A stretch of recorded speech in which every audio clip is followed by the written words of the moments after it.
Welcome back, everybody. NFL Week 11 already, and got a couple of clues in Thursday Night Football where the Seahawks edged the Cardinals.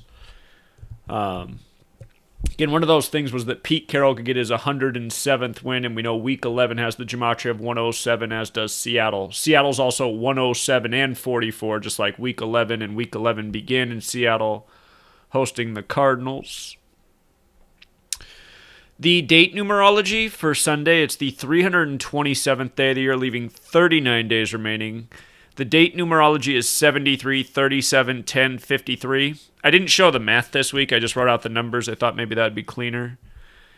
And I put together lists for 73, 37, and 53 because there's some interesting things with these numbers this week. And remember, Thursday Night Football, Russell Wilson became 53 and 16 at home, 53 the 16th prime. This week ends with Tom Brady versus the Rams, who he beat in Super Bowl 53, which had 16 combined points. So there's a clue there with 53 and 16 from Thursday Night Football to the way it ends with the Rams at Tom Brady, who's now with the Bucs. But these date numerologies, starting with the 37, this is the list of possible 37 this week. The Falcons could lose and fall to 3-7. Saints equals 37, so it makes sense to fall to 3-7 versus the Saints.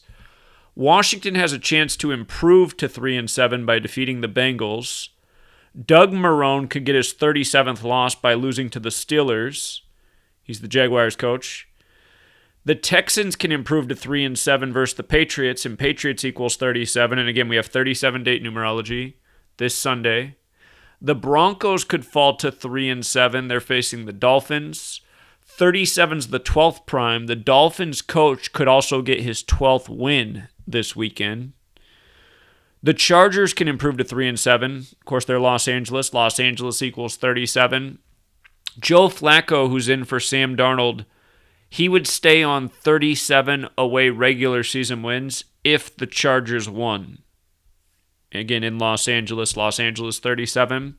What would be probably the biggest upset of the weekend is if the Cowboys defeated the Vikings to improve to 3-7. Vikings equals 37. So that's something to think about. And Mahomes can get his 37th win versus the Raiders. So those are the possible 37s on the board.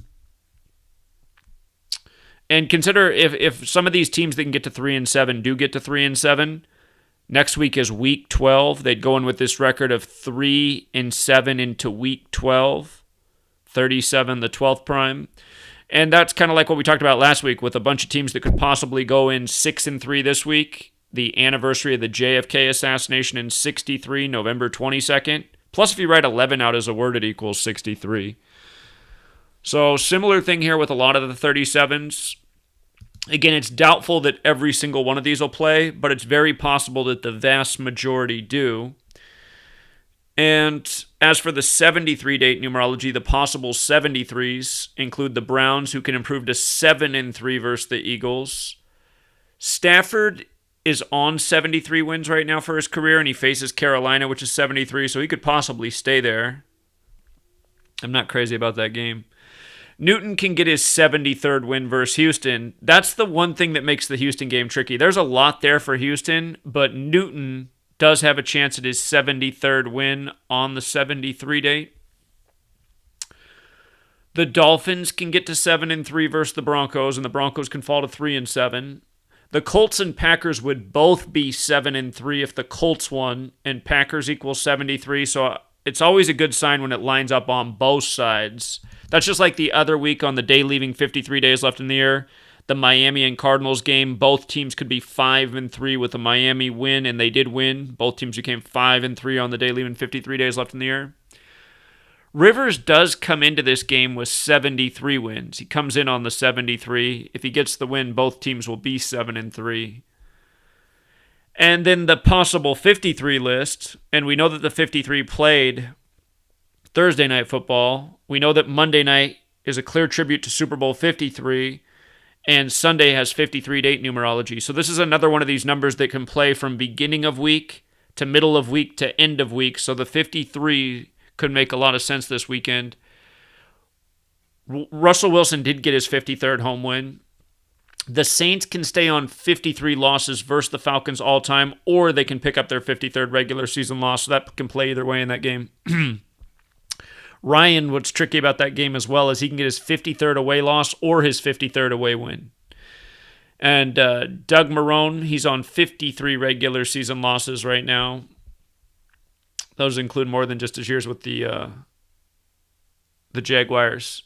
Again, he should pick up that 37th loss versus the Steelers. Tannehill could either get his 53rd regular season loss, and I think he will. We'll get to that game. I think the Ravens have a pretty good riddle in that game. Or he can stay on 53 all-time losses. 53 is the 16th prime number. Remember, in Thursday Night Football, Russell Wilson became 53-16 at home, and Tyler Lockett, who we like to score a touchdown, number 16, it was his 53rd day of his age. And again, he got to 35 regular season receiving touchdowns on Thursday, where Thursday's 35. But that was the 53-16 thing in Thursday Night Football.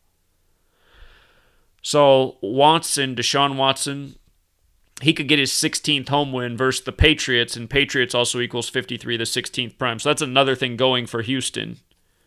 Watson and Newton both have a... If you just looked at the quarterbacks, it'd be tough because Watson and Newton both have a good riddle, but Houston... Well, we'll get to it more. Houston and Cornell have some good stuff as well. The flip side of the Vikings game, we just talked about how the Cowboys could upset them getting to 3-7, which is possible. What would be going for the Vikings is if they won, they would be 16-16 at home versus the Cowboys. 53, the 16th prime. Again, Sunday has 53-date numerology. Thursday had 16-date numerology. Gruden, the Raiders coach, can get his 53rd loss all time with the Raiders. I think that's probably going to happen. We'll get to that game as well. Arians is on his 53rd day of his age, the coach of the Bucs, in the Super Bowl 53 tribute game to close out the week. So that's interesting. And again, it's NFL Week 11. And just so everybody knows, you guys all have access to these notes I'm reading off. Just as a reminder, they're in the description of the video on the Patreon. If you just look right below the video where you click play, there's the description. You might have to expand it. And then the link's there for the notes, and it'll ask you for a password. And again, it's just NFL 2020, all one word, all in caps. NFL, all capitalized, no space, 2020. Okay, but NFL Week 11, the numbers to know: 66, the 11th triangular number; 31, the 11th prime; 11, the 5th prime. One layer of decoding that I still need to do is just make sure nobody's on a win streak. Like, if anybody could pick up their 5th straight win versus the team, it could be the 5th straight, or it could be like the 5th at that field. If there's something like that, that's usually a good sign when there's a relationship like that in a week. So that's the one thing I still need to go over, is to make sure nobody can pick up their 5th straight win versus a team. But those are the numbers to look for. And they really line up in the Ravens game, which we'll get to. And Baltimore Ravens is 66 as well. But other storylines: black versus white QBs. Black QBs are 28-22 for the season. And I think this week they will go 3-1. So if you just bet on all the black QBs versus white QBs, I'm pretty sure you would finish the day 3-1. Because if they do that, they'll have 31 wins for the season. 31 is the 11th prime. Week 11, the word black equals 11. And again, they'd be 3-1 for the week as well, kind of like 31, the 11th prime. And the last QB who can pick up that win is Mahomes for the Chiefs. And again, Chiefs is 31, like they won the Super Bowl with 31 points last year. So I think the Ravens are going to win, and I think Mahomes is going to win. So that makes, and I'll get to why I think both of them are going to win. But I think they both have pretty good riddles this week. For those of you who are thinking, I like the Raiders this week, there is something there for the Raiders, but I'm going to show you why I favor the Chiefs. The Panthers and the Saints game are a little bit iffy. I'm thinking it's probably going to be the Saints who win. We'll get to that one, but there's a question mark there. And the Panthers and Lions game is the hardest to tell, but there is rhyme and reason for the Panthers to lose, so it's very possible that Chiefs, Ravens, Saints win, and Panthers lose. You might recall the first Sunday of this NFL season, black quarterbacks went 6-1 during the daytime, and then Dak Prescott lost that night on Sunday Night Football to make him 6-2 on the 62 date numerology. The only black quarterback who lost during the daytime was Teddy Bridgewater. He was the odd guy out that week as well. So we'll go over those games. And then black versus white coaches. Black coaches are 21-12 versus white coaches right now. 21-12. And the games this week are Falcons at Saints, Steelers at Jaguars, Patriots at Texans, Dolphins at Broncos, Jets at Chargers. Again, we talked about this. If black coaches went 3-2 out of those 5 games, they'd be 24-14 for the year. And maybe I'm thinking too much, but I was just looking at how the last 2 games are in Colorado and Los Angeles, and it made me think of the Lakers beating the Nuggets and the riddle with Kobe Bryant and the rape charge in Colorado. These are the late day games. They'll be the last 2 that are played. But 24, the Kobe number, 24 plus 14, 38 games. And again, Colorado and all the 38 stuff. LeBron scored 38 points in the final game against the Nuggets to advance to the finals. So I just wonder if 24-14 could be it, because Kobe number 24. LA's got the 14 connection as well. So that might be overthinking. The QB thing makes more sense to me. And then the Monday date numerology. You know, you got your one game on Monday Night Football. I don't think that's going to matter too much. But Monday does have 11 date numerology to finish off week 11. All right, so the Seahawks, they had a little bit better numbers on Thursday Night Football. The 53 thing was there, and also Kyler Murray falling to 6-7 away on the 19th, where 67 is the 19th prime and Seattle equals 19. Those were seemingly the top stats. They ended up being the ones that worked out. There are a few 19s in the Sunday game which could play, since the Sunday game, or the Thursday night game, definitely paid tribute to 19. Okay, so Eagles and Browns. Again, the Browns can get to 7-3 on the 73 date. And notice when the Browns have beat the Ravens in recent years, and we've been right on top of these games when they've happened, especially last year, which was, you know, one of the most solid riddles and a great payout, that Browns over Ravens game. But I noticed the Browns' next home game is against the Ravens. And if they won this game and the next home game, they'd be 6-1. And Cleveland Browns is 61 in the most pure cipher. And they do it over the Ravens. And remember, the old Cleveland Browns team became the Baltimore Ravens. So there's some rhyme and reason to that. The date numerology is there for the Browns today. They'd get to 5-1 at home. Cleveland, when you use the master numerology of E, is 51. And then they'd have a chance to become 6-1 at home over the Ravens. And I'm starting to think that might be exactly what they're going to do. They seem to be playing better now that they don't have Beckham. Again, it's all part of the script. Carson Wentz, if he does not win in this game, notice it's his 67th game, the 19th prime. The one thing you could say for Wentz is he could stay on 19 away losses in his 67th game. That's possible, but notice at the same time, he can stay on 35 wins. Browns is 35, and get his 31st loss in week 11, where 31's the 11th prime. So that makes more sense to me.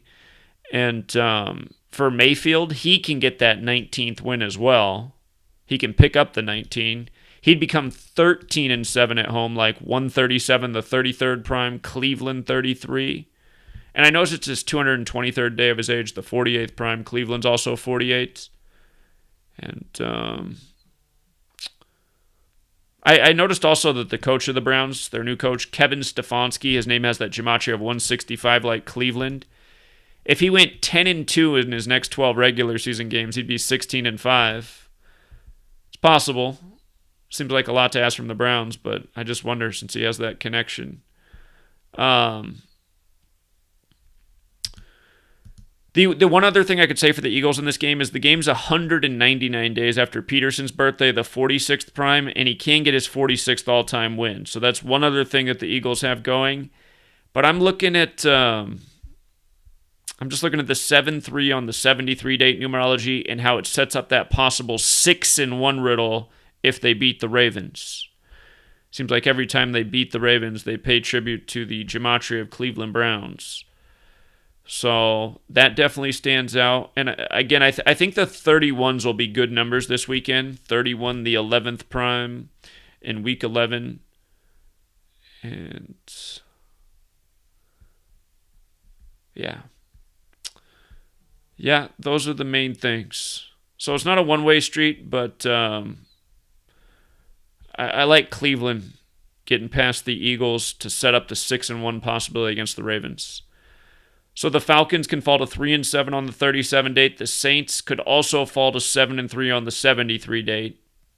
If the Saints did lose, they'd be 4-2 at home. NOLA 42, LSU with the 42 points in the college football championship in NOLA.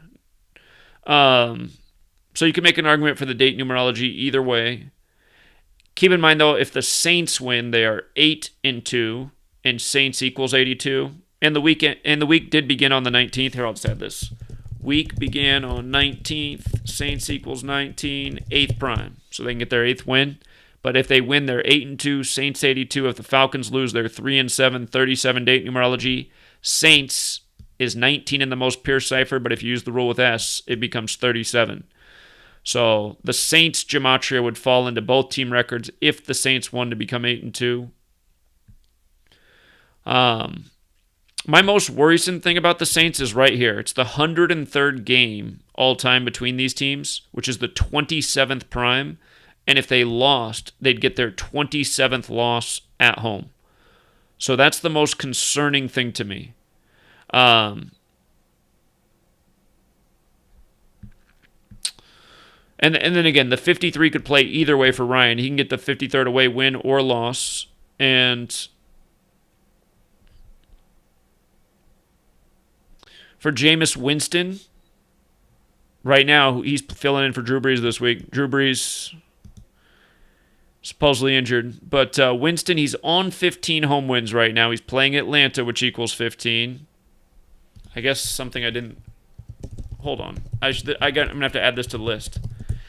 I guess Winston could get his 16th home win, because again, 53 is the 16th prime. We got the 53 date numerology. Or he could get his 22nd home loss on the 22nd. The game's on his 322nd day of his age, 322. I guess I see something with that. That number often goes with 43, because Jail's from Skull and Bones, 322. His next loss is 43. So a little bit iffy here, a little bit iffy. But when I look at the coach, Sean Payton, if Sean Payton does win this game, he gets his 139th win, and Atlanta Falcons is 139. So you definitely have riddles going both ways. This game would not be a shocker either way. But again, I come back to what's right up here with the Saints getting to 8-2 and the Falcons falling to 3-7 and Saints equaling 82 and 37, and then Peyton getting the 139th win. It makes me lean a little bit towards the Saints, but you know, if you had 5 games in a parlay that you felt good about, and you're like, oh man, if I put this Saints game in there too, man, it gets so much bigger of a payout. Don't do that to yourself. You know, if you have something that you feel really good about, and you're like, I think the Saints are going to do it too, you could do an extra card, but don't ruin your whole day over putting one too many games in there. So anyway. That's that one. Oh. Also, there's something set up for the Raiders. If the Raiders lose this week and win next week, they'll be 7-4, right? And Raiders is 74. And again, Ken Stabler, the MVP of the league, in 74. And they used to be in Oakland, 74. Or Oakland, California, 74. But if the Falcons lose this week and next week, they will become 3-8. And Raiders is 38, and Falcons is 38. So in that game, the Raiders could become 7-4, and the Falcons could become 3-8. Raiders 74-38, you see? And Falcons 38 as well. So that's another thing that gets set up very nicely if the Falcons lose this game. Sets them up for another loss against the Raiders. Okay.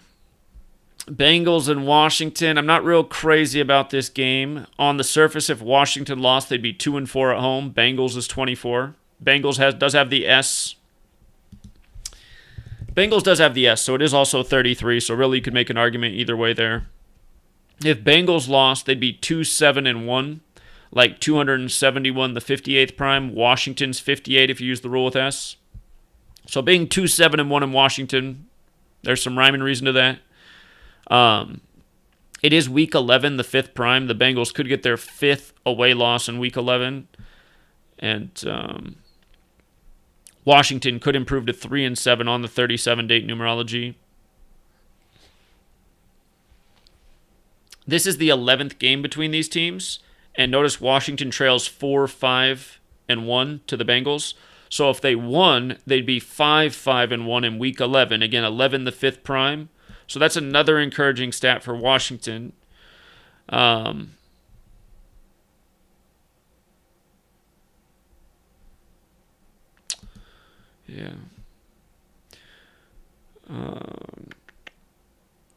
Alex Smith and Burrow, I didn't really see anything that stood out necessarily for the game.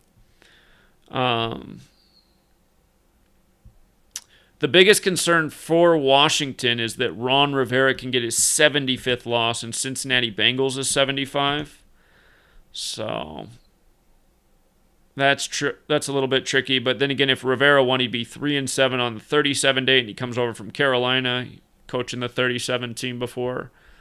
So probably just leave that game alone. Bengals in Washington. I will remind that oftentimes the coaches can be misleading, but still, I just don't trust teams like this. So, the Lions and the Panthers. If the Panthers do lose, they will be 3-8. Panthers is 38. Lions could improve to 5-5 in week 11 and give the Panthers their 5th home loss. I'll add that part. Panthers would pick up 5th home loss. So 11, the 5th prime. There's 5s that can play on both sides. If the Lions win, the Panthers lose again. They're 3-8. Lions would be 5-5 in their 10th game. 55, the 10th triangular number of the year of Super Bowl 55. On the flip side, if the Panthers won this game, they would be 7-3 versus the Lions on the 73 date numerology. And you know what? There's actually one other thing to say about that. Detroit's 37. Lions could fall to 3-7. And you know what? Carolina's actually both. Carolina's 37 and 73.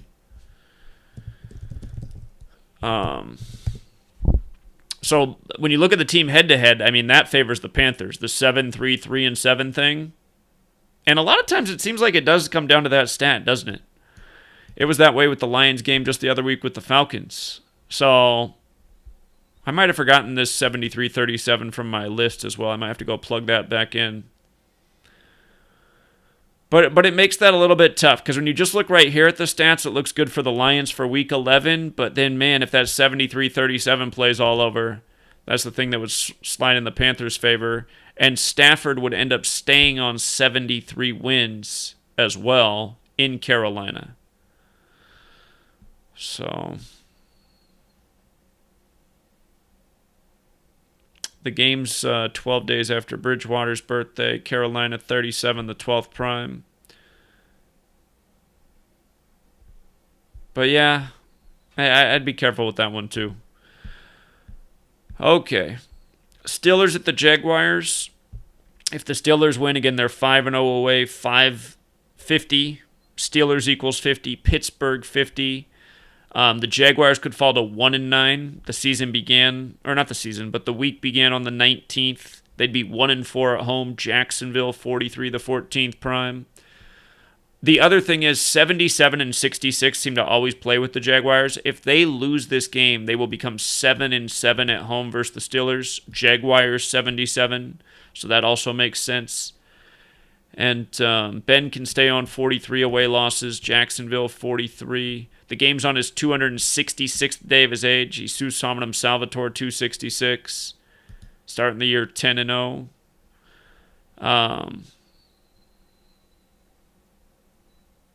I noticed that this Jake Luton, the game's on his 226th day of his age, and it's Ben's 226th regular season game, which is interesting. Tomlin can stay on 74 losses. Jacksonville's also 74. The game's on Tomlin's 253rd day of his age, and if you write out the National Football League, it equals 100 and 253. So on his 253rd day of his age, he can get to 10-0, which is a bit like 100. And Doug Marrone, again, he can get that 37th loss, where it looks like a lot of 37s will probably play across the league.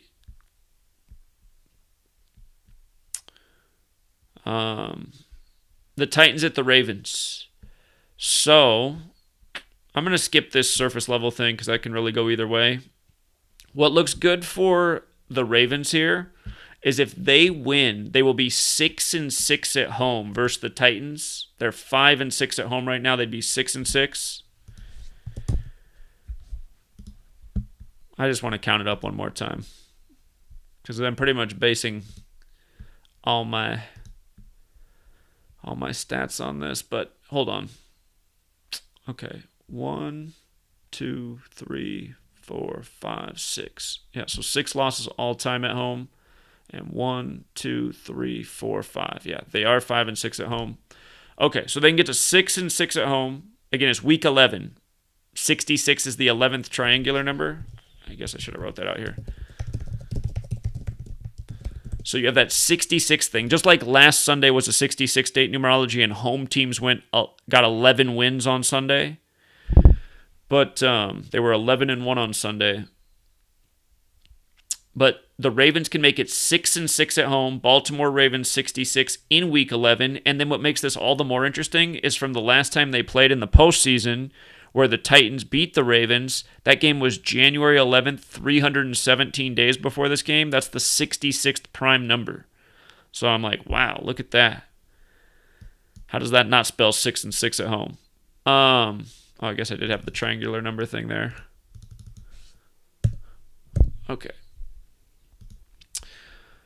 Okay, and then Tannehill, again, he can pick up that 53rd regular season loss on the 53-date numerology, where it looks like 53s will play throughout the week. And the other thing that stands out to me is Lamar Jackson. If he wins, he's 26-6. That big Jesuit number, Jesus Somnum Salvator 266. Again, Harbaugh's brother at Michigan met with the 266th Pope. I'll throw a devil's advocate narrative out there. Black Lives Matter does have that 259 connection as well. If he lost, he'd be 25-9 all time. But really what I like here, I like that the 66 thing is there for the Ravens. I like that Tannehill can get his 53rd regular season loss, because usually in the regular season, it is the regular season stats that matter most. I got to throw out one more devil's advocate narrative while I'm at it. The all-time stats are okay for Tannehill because he could stay on 53 and get his 58th win, and Baltimore's 58. I guess he'd stay on 31 away losses as well. 31, 11th prime, week 11. So there are some arguments there for the Titans, but again, I'm really looking at that 66, 6-6 home record, that Tannehill can get that 53rd regular season loss, and that Jackson can hit that 26-6. Just because that number seems to be large and in charge. And Vrabel can get his 19th all-time loss. Well, okay. Beware, you guys. I might have gotten too excited when I looked at the head-to-head thing and didn't. There's some things I'm seeing here that I'm like, oh, am I sure about this? Vrabel can get his 25th win as well. Ravens is 25. Don't want to overlook that. And Harbaugh can get his 79th loss, and Titans is 79. I did see that before. Man. Maybe that game's a closer call than I was making it out to be. Tannehill's had some tight riddles in recent games. And technically, either team can become 7-3 in this. But man, that 6-6 at home in week 11, that's still got me leaning that way. It's amazing how often the coaches can be misleading. Sometimes I think I just shouldn't even look at the coaches, but Yeah, the coaches are the concern here because Vrabel can get the win and Harbaugh can get the loss. Okay, Patriots at Texans. So again, if the Texans win, they're 3-7. Patriots is 37 in the most pure cipher. Plus, it's 37 date numerology. If the Patriots lose, they're 4-6. Houston, Texas is 46 in the most pure cipher. So you got those two things there. And if the Texans did win, the Patriots would become 8-3 versus the Texans. Texans is 83. Of course, football is 83. So that's another thing in the head-to-head that goes for the Texans. The best thing that the Patriots have going is Cam Newton. He does have a chance at his 73rd win on the 73 date numerology and his 31st away win in Houston. And again, 31 11th prime, week 11. So Cam Newton has a decent riddle for a win. And it's just like, God, why's it got to be like that? Because so does Watson. Watson can get that 16th home win, 53 date, 16th prime. Patriots equals 53 as well. That's the other thing. And let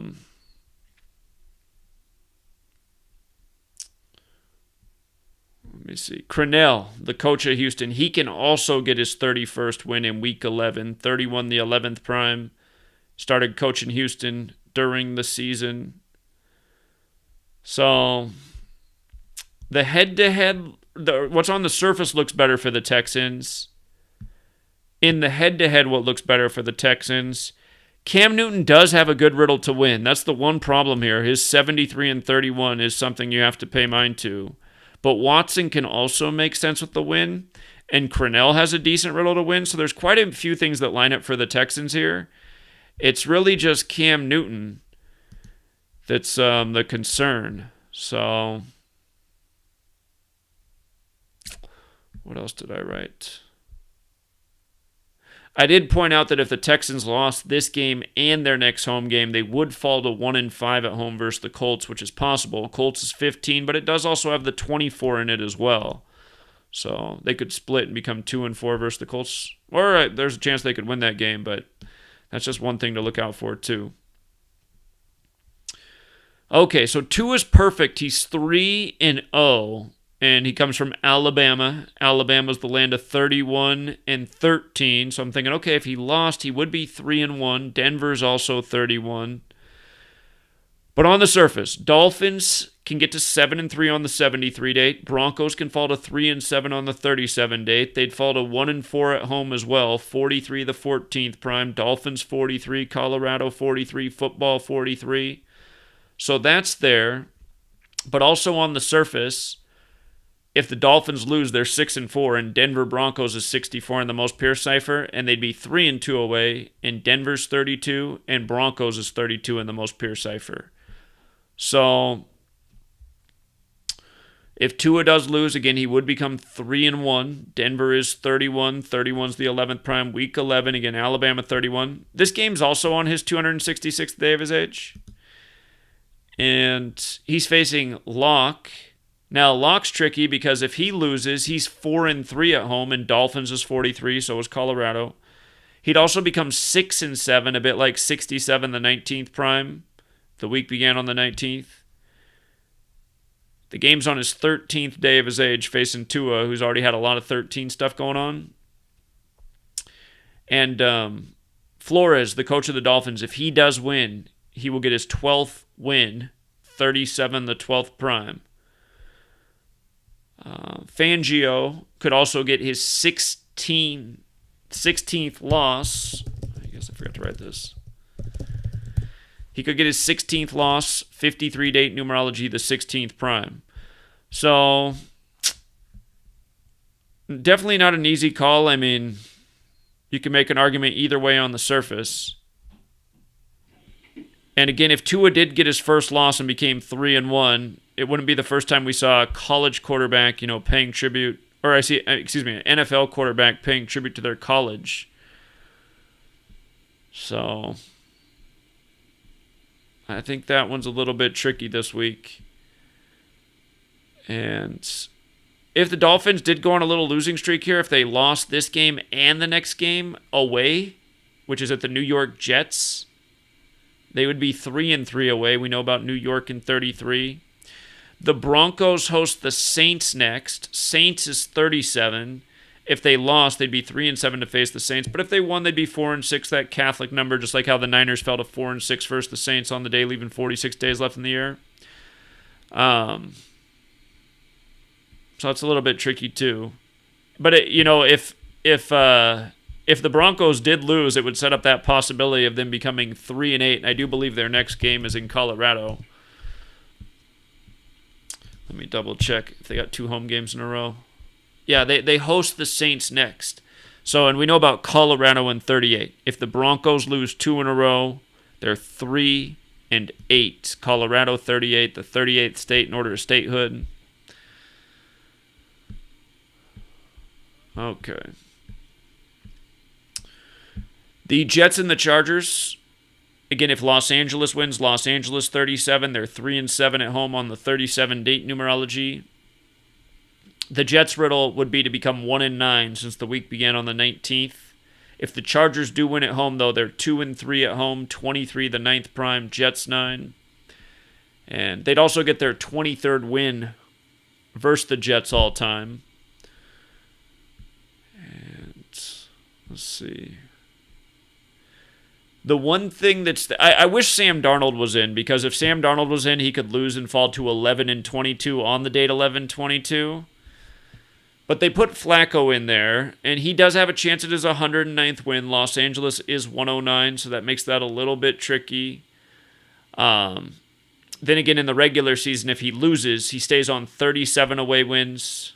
37, Los Angeles 37. They can get to 3-7. He could get his 77th regular season loss. The Chargers playing Carson, California, which is 77.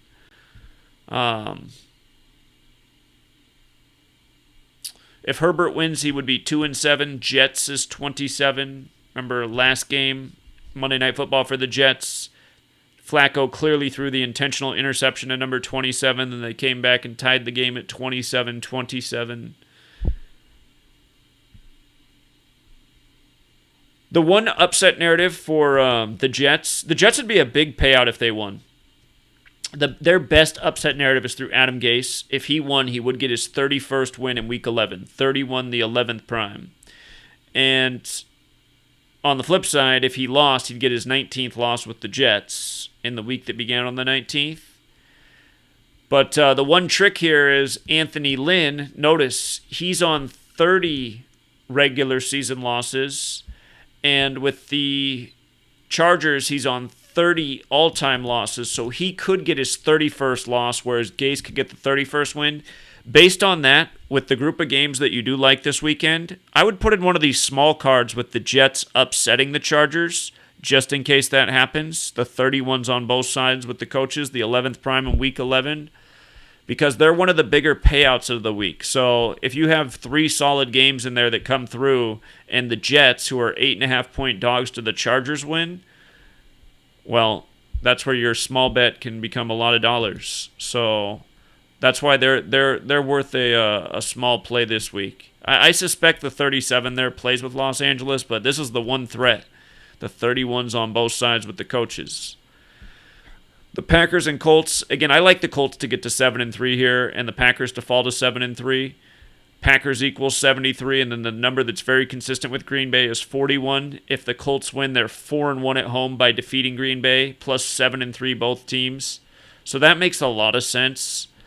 And let me see. Is there anything else? Yeah, you know what? This could be something, actually. Rodgers can get his 63rd loss on the anniversary of the JFK assassination, which happened in 63. So that could be part of the joke. Aaron Rodgers' name equals 63 as well. And Rivers does come in on the 73 home wins. That'd be the biggest thing going against him, is him staying on it, but I'm not too worried about that. If he does win, he'd get his 72nd home win in the regular season. Aaron Rodgers is also 72. LaFleur does have a chance at his 22nd all-time win on the 22nd. Doesn't have to be. And Reich does have a chance at his 19th loss on the week that began on the 19th. I'm not going to put too much weight on those things. I really think it's right here with the 73s on both sides and the 4-1 at home. So I like that. And the Cowboys and Vikings. Again, Cowboys would be a nice payout if they got to 3-7 on the 37 date against the Vikings that equal 37, which is possible. And if you see the 37s dominate the morning, because this game's in the later part of the day, then you can have more faith in the Cowboys getting to 3-7. If you see that the 37s are ice cold in the morning, then you know that you can probably fade it. And the Vikings might very well be getting to 5-5 in Minneapolis, because again, Minneapolis is that 55 city.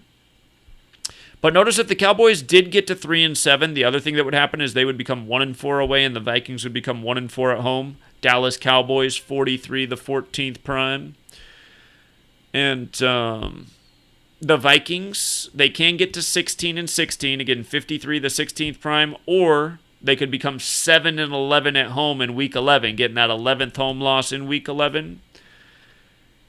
And Dalton, he's on 39 away losses right now. Again, it's the day leaving 39 days left in the year. He's also on 31 away wins, the 11th prime. He's on the 67 total losses, the 19th prime. The one thing that could get Dalton is in the regular season, notice he could stay on 31 away wins and get his 37th away loss for the regular season. Again, this is with the postseason, this is with the regular season. So that 37 can go against Dalton.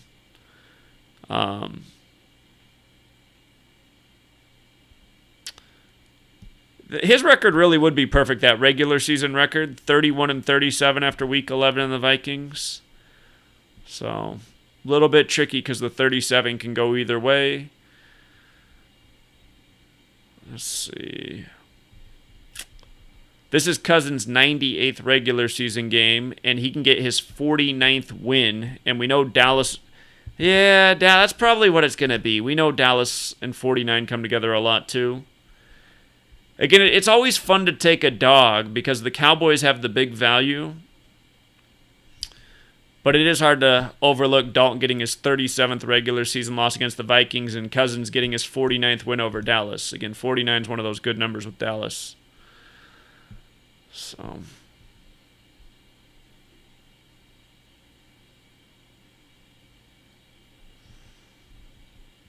if Zimmer did not lose, he would stay on 43 losses. Dallas Cowboys 43. He'd also get his 62nd win, I suppose. He'd do it in Minneapolis, which equals 62 as well. And that's the other thing. If Minnesota did win their next two games, they could get to 6-5. George Floyd equals 65. At the same time, you could make an argument for them to fall to 4-6 since George Floyd was 46 years old and from Texas. But George Floyd's 65 if they win the next two. And they would become 6-5 against the Panthers, which is also interesting. That game against the Panthers is 187 days after the video was released of his death. So this week's game against the Cowboys is 181 days after his supposed death on May 25th, Memorial Day. Memorial Day equals 181. So it seems like as much as I've talked about George Floyd and researched his death, I feel like there's something that should be there that just... He did die at 46, but man, yeah. I don't know. I feel like there's something there that I'm just not quite putting my finger on. But yeah, the quarterback stats, they really do make sense on both sides in the regular season if Cousins gets the W. Still, I think I would lean that way with the Vikings, but if you're going for that value card where you're trying to get some big upsets and turn a dollar into a lot of dollars, Cowboys would be a team to think about because they'd be a pretty good value payout as well. And then the Chiefs and the Raiders upset the Chiefs in Kansas City earlier this year. They had a decent riddle to do it, and they did it. Their riddle to win this week would be to become 7-3 at home on the 73 date and 3-2. Or excuse me, 7-3 overall and 3-2 at home because Kansas City's 32 and Chiefs is 32. That's possible, but Kansas City Chiefs is 64 in the most pure cipher, and Kansas and Las Vegas is 23. So they could get to 6-4 and 2-3 at home. And the reason I think that the Chiefs are probably going to get it done this time, well, notice the Chiefs can also get to 5-0 away, and we know Chiefs is 50. If they lost, they'd be 8-2. Patrick Mahomes is 82. But the stats with the QBs and the coaches seem to be a bit better for the Chiefs this time. If the Raiders don't win, they will stay on 53 wins on the 53 date. They'll get their 66th loss in Week 11, 66, the 11th triangular number. They'll get their 31st home loss, 31, the 11th prime in Week 11. So the Raiders just have a perfect record to lose, truly. And that's the regular season again, which is typically more important than the all-time stats. And for Mahomes, he can get that 37th win, where it looks like a lot of 37s can play this weekend. 37 date numerology, 37th win. He'd get his 18th away win. Las Vegas Raiders, 61 the 18th prime. The game's on Mahomes' 67th day of his age, Kansas City 67, or 66 days after his birthday. And we've noticed a number of people picking up like a 59 or a 27-7 against Mahomes. Notice Carr can get his 59th loss as well. 277, the 59th prime, so Carr can become the latest part of that pattern. The game is 239 days after Carr's birthday, the 52nd prime, Raiders 52. Seen that number at the Raiders before. With regards to Andy Reid, he can get his 86th win with Kansas City. Las Vegas is 86. Earlier this year when he lost, he became 86-41 all-time. He got his 41st loss. Las Vegas 46, again LA 46, Oakland 41. Seems to be a really good number with Vegas so far, 41. So Reid this time can get the 86th regular season win and stay on 41 all-time losses. Wait a minute. I was overlooking something, though. I was overlooking something, to be fair. He could also get his 37th loss this time. That's interesting. So there's actually another 37 there. But yeah, last time it was 86-41, so to be consistent, it seems like that could be it this time as well. Plus, with Gruden, he can get his 53rd all-time loss on the 53 date and stay on 112 total wins against the Chiefs. Chiefs won 12. Also, again, if the Raiders lose this week and the Falcons lose next week, if the Raiders lose this week and the Falcons lose this week, it sets up that really nice riddle for the Raiders to become 7-4 and drop the Falcons to 3-8 next week. So if that does happen, remember that, because that'll be a golden game next week if that scenario arises. And that is Sunday Night Football, Raiders and Chiefs.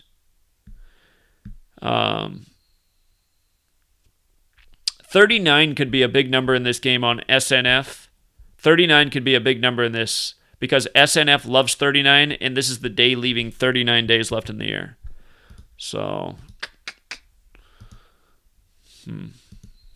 39 points at halftime, or somebody scores 39. Okay. And then Monday Night Football. Normally I say wait on Monday Night Football to see how everything lines up, but I will really be surprised if the Buccaneers don't win this game. I like them getting to 8-3. Tom Brady's birthday, 8-3. Los Angeles Rams, 83. I like him getting to 4-1 at home. LA, 41. He beat the Rams in the Super Bowl when he was 41 years old. Super Bowl 41. So I like that. And I guess just to be fair, for the person up here who likes the Rams, 74 date numerology, Bucks can fall to 7-4. I mean, it's possible, but I like the 83 and the 41. And if the Bucks do win, they would be 8-7 at home. Granted, if the Rams won, they'd be 8-7 at the Bucks. But Monday Night Football is 87, and when you think of 87, you probably think of Gronkowski. Here, let's just see how many touchdowns he's on right now. Gronkowski, let's see. He is on 83 touchdowns. Los Angeles Rams, 83. Brady, 85. National Football League, 85. Be crazy if he caught 4 touchdowns. Probably not. But two's not out of the question. Staying on 83 is also possible against the LA Rams. But anyway, they could get to 8-7 on Monday Night Football. Gronkowski could be crucial in it. Number 87, tight end 87. And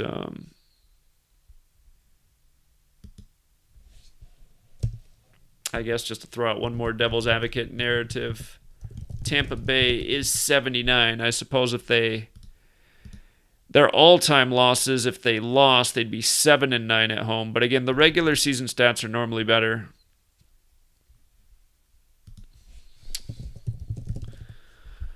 Okay, let's see.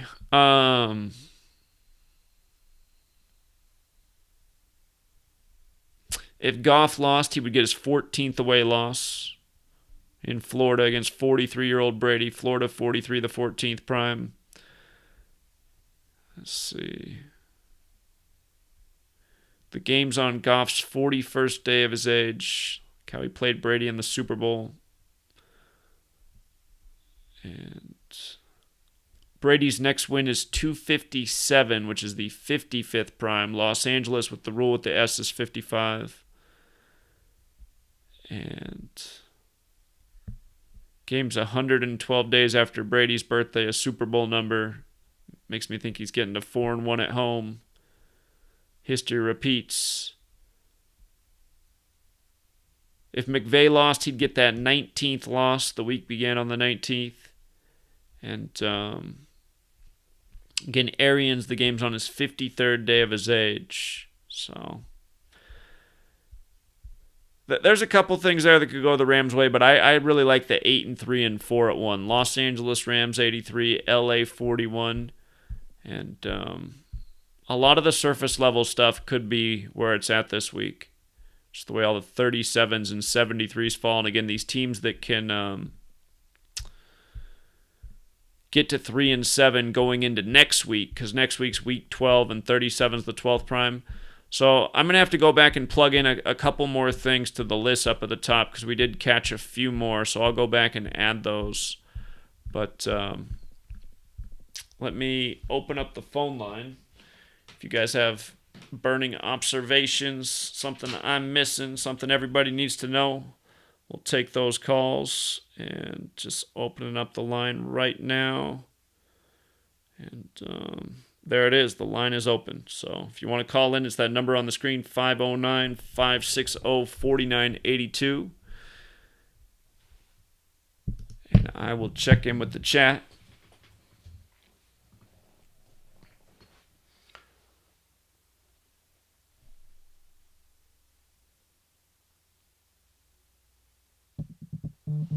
All right, hold on. We got a call here from Georgia.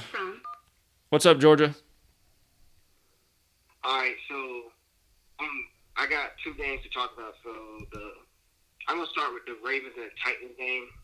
If the Titans win this game and next week's game against the Colts, they become 8-3, and Titans equals 83. Yeah, that's true. They'd have to win them both to get to 8-3. But for the Packers and Colts game, if the Colts sweep the Titans, they become 8-3 as well. Okay. The Ravens could also win their next 2 games and become 8-3, and Ravens is 83. Yeah, but if the Colts end up losing, if you look at the Packers' next 2 away games, they play the Detroit Lions and the Chicago Bears. Detroit Lions equals 61, and the Chicago Bears equals 71, and that'll be their road record. They win all their road games, so that's one negative for the Colts. I like the 73s on both sides and the 4-1 at home. Yeah, and also another good riddle is that the Green Bay never won in Indy, so they 0-4 and they win and they lose their 5th they lose the fifth game in the 11th week, which is the fifth prime. So yeah. What did you said the who's never won where? The Packers, they never won in Indy. I think they've won there 8 times. No, that's in Baltimore, not in Indy. Oh, and the time I see what you're saying. The time they've been in Indianapolis, they never won there. Okay, interesting. They so they lose. They get their fifth loss in the 11th week. So yeah. Okay. So that's all. But I like the Titans, to be honest with you, because I like the Titans to beat the Ravens. Because I think it sets up. Because the Ravens lose and they go into next week's game against the Steelers. Steelers be like heavy favorites, and I think Baltimore pull off the upset. So yeah. Okay. All right. All right. Bye. All right. So there are some things there for the Titans, but again, I just keep coming back to their head-to-head record in Week 11, how they can get to 6-6, and again, 317 days after they last played, 66th prime. Caller. Hey, how's it going, Zach? What's going on? Cambridge. Hey, what's up? Hey, I was looking at Google earlier today, and basically I was just looking over all the pictures, and you said, 5 and 6. You cut out. Caller? Oh, Hello? hello? Yeah, now I hear you. Hello? Shoot, his call cut out. Okay.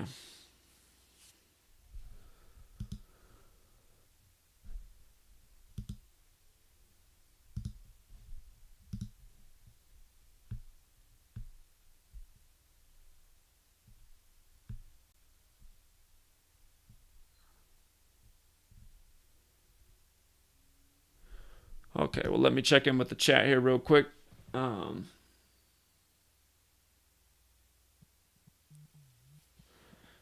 Well, for Martin Laird in the chat who's complaining, who I think is a troll, Martin, I did give the games that I liked last week were perfect, if you read the notes, and then I said go with the 63s, but I didn't want to just list every 63 because I wanted people to pick the strong group, which were all perfect. And then, so again, it's like you have to use common sense. And I'm pretty sure you're a troll anyway, Martin. But again, the picks that I gave last week were perfect. And I said if you follow this 63 narrative, you'll probably be happy. So the ones that I wrote neutral next to, again, that was for people to think about. Okay, he likes this 63 group the best, but if we want to go with more 63 games, these are the ones that we can stack on top of the other ones. So again,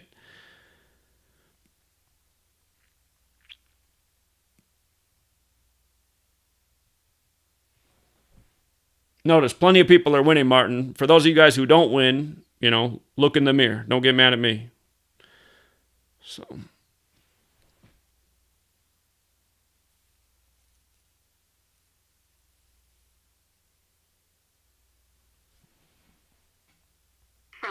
Caller? Zach,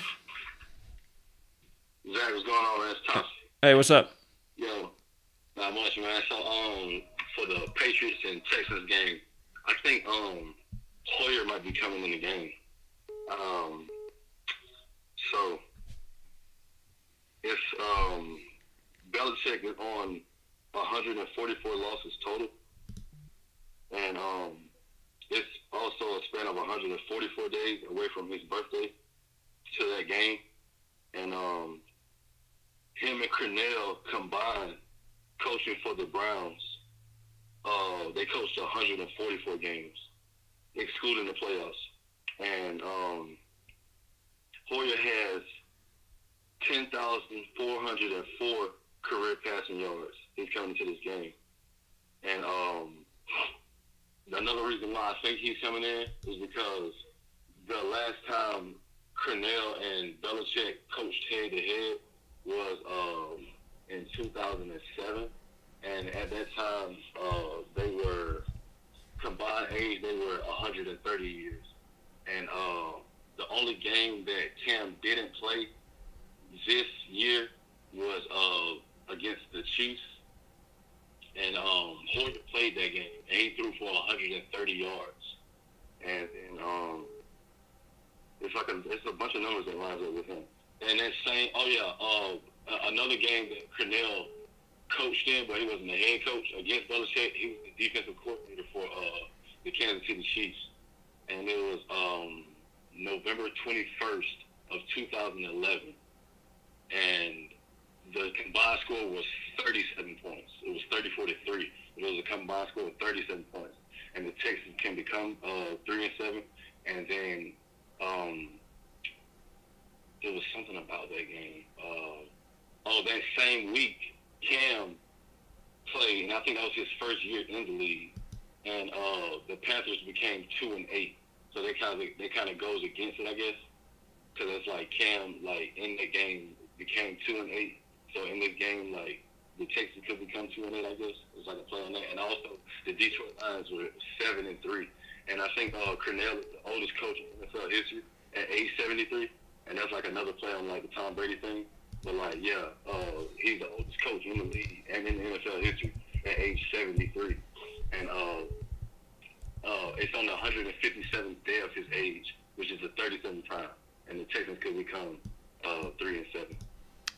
That is true. Yeah, I think Hoyer is going to come into that game, though, man. Like, I don't know if it's going to be like a fake injury or something. And I also, to play against that,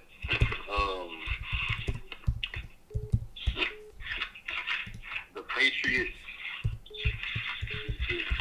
Belichick could get his 278th win all time. And this is the anniversary of JFK's assassination. And assassination of JFK equals 278, and Catholic president equals 278. Really? That's interesting. Yeah.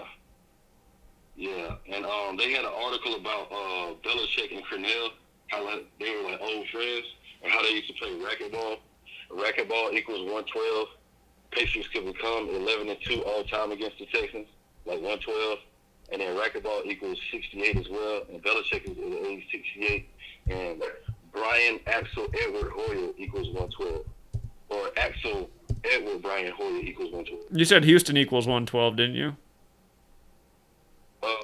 No, they could become 11-2 all time against the Texans. Right, and Houston's 112. Yeah, I know you said racquetball, but Houston in 112. Hard in 112. The whole year began on whole 112 ritual with Houston. So. Yeah. And let me see what else I got. Oh yeah, this is Cornell's 89th game all time, and Belichick could pick up his 89th loss, 89th away loss. Let me see, make sure I'm saying that right. Make sure I'm saying that right. Yeah, I think Belichick could pick up the 89th loss all time, or away loss. I think I gotta make sure I got my notes right. Yeah, I think it's the away loss. And then he's 61-38 in the month of November. He could pick up that 39th loss. And who can get the 39th loss? Belichick is 61-30 in the month of November all time, and he could get his 39th loss. And Arizona equals 39. That's who they play next week. These games on the day, leaving 39 days left in the year. Yeah. And okay, you're putting out numbers for both sides of the game, right? So you're torn on this game? Yeah, but I think it's the Texans, man. I don't know, it's just a lot of the numbers that go with it. But I definitely believe that Hoyer will come in that game. I believe that. Okay. Yeah. But yeah, I had that, man. I don't want to hold you too long. Most people got calls. Okay. Yeah, there's a lot there that's for the Texans. My one concern is Cam Newton, because Cam Newton has numbers to win, but there's a lot there for Texas. So. And he would become 5-4 in the season because he missed that game. He wouldn't become 5-5. He would become 5-4. And 5-4 I had there. Yeah, I had a 5-4, but yeah, that's our shit. I don't want to hold you. All right, appreciate it, man. Good research. Yeah. All right, sit. Okay.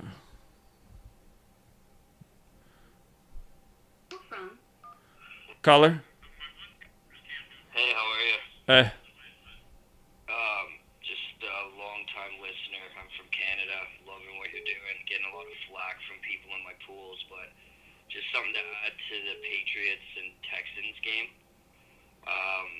The one thing I've been really liking, that's why I notice this comes through a lot, is the number leaving days left in the year, so that's 39. Right. NRG equals 39. Yeah, that's true. I also, Texas equals 66. Houston Texans 66. Right.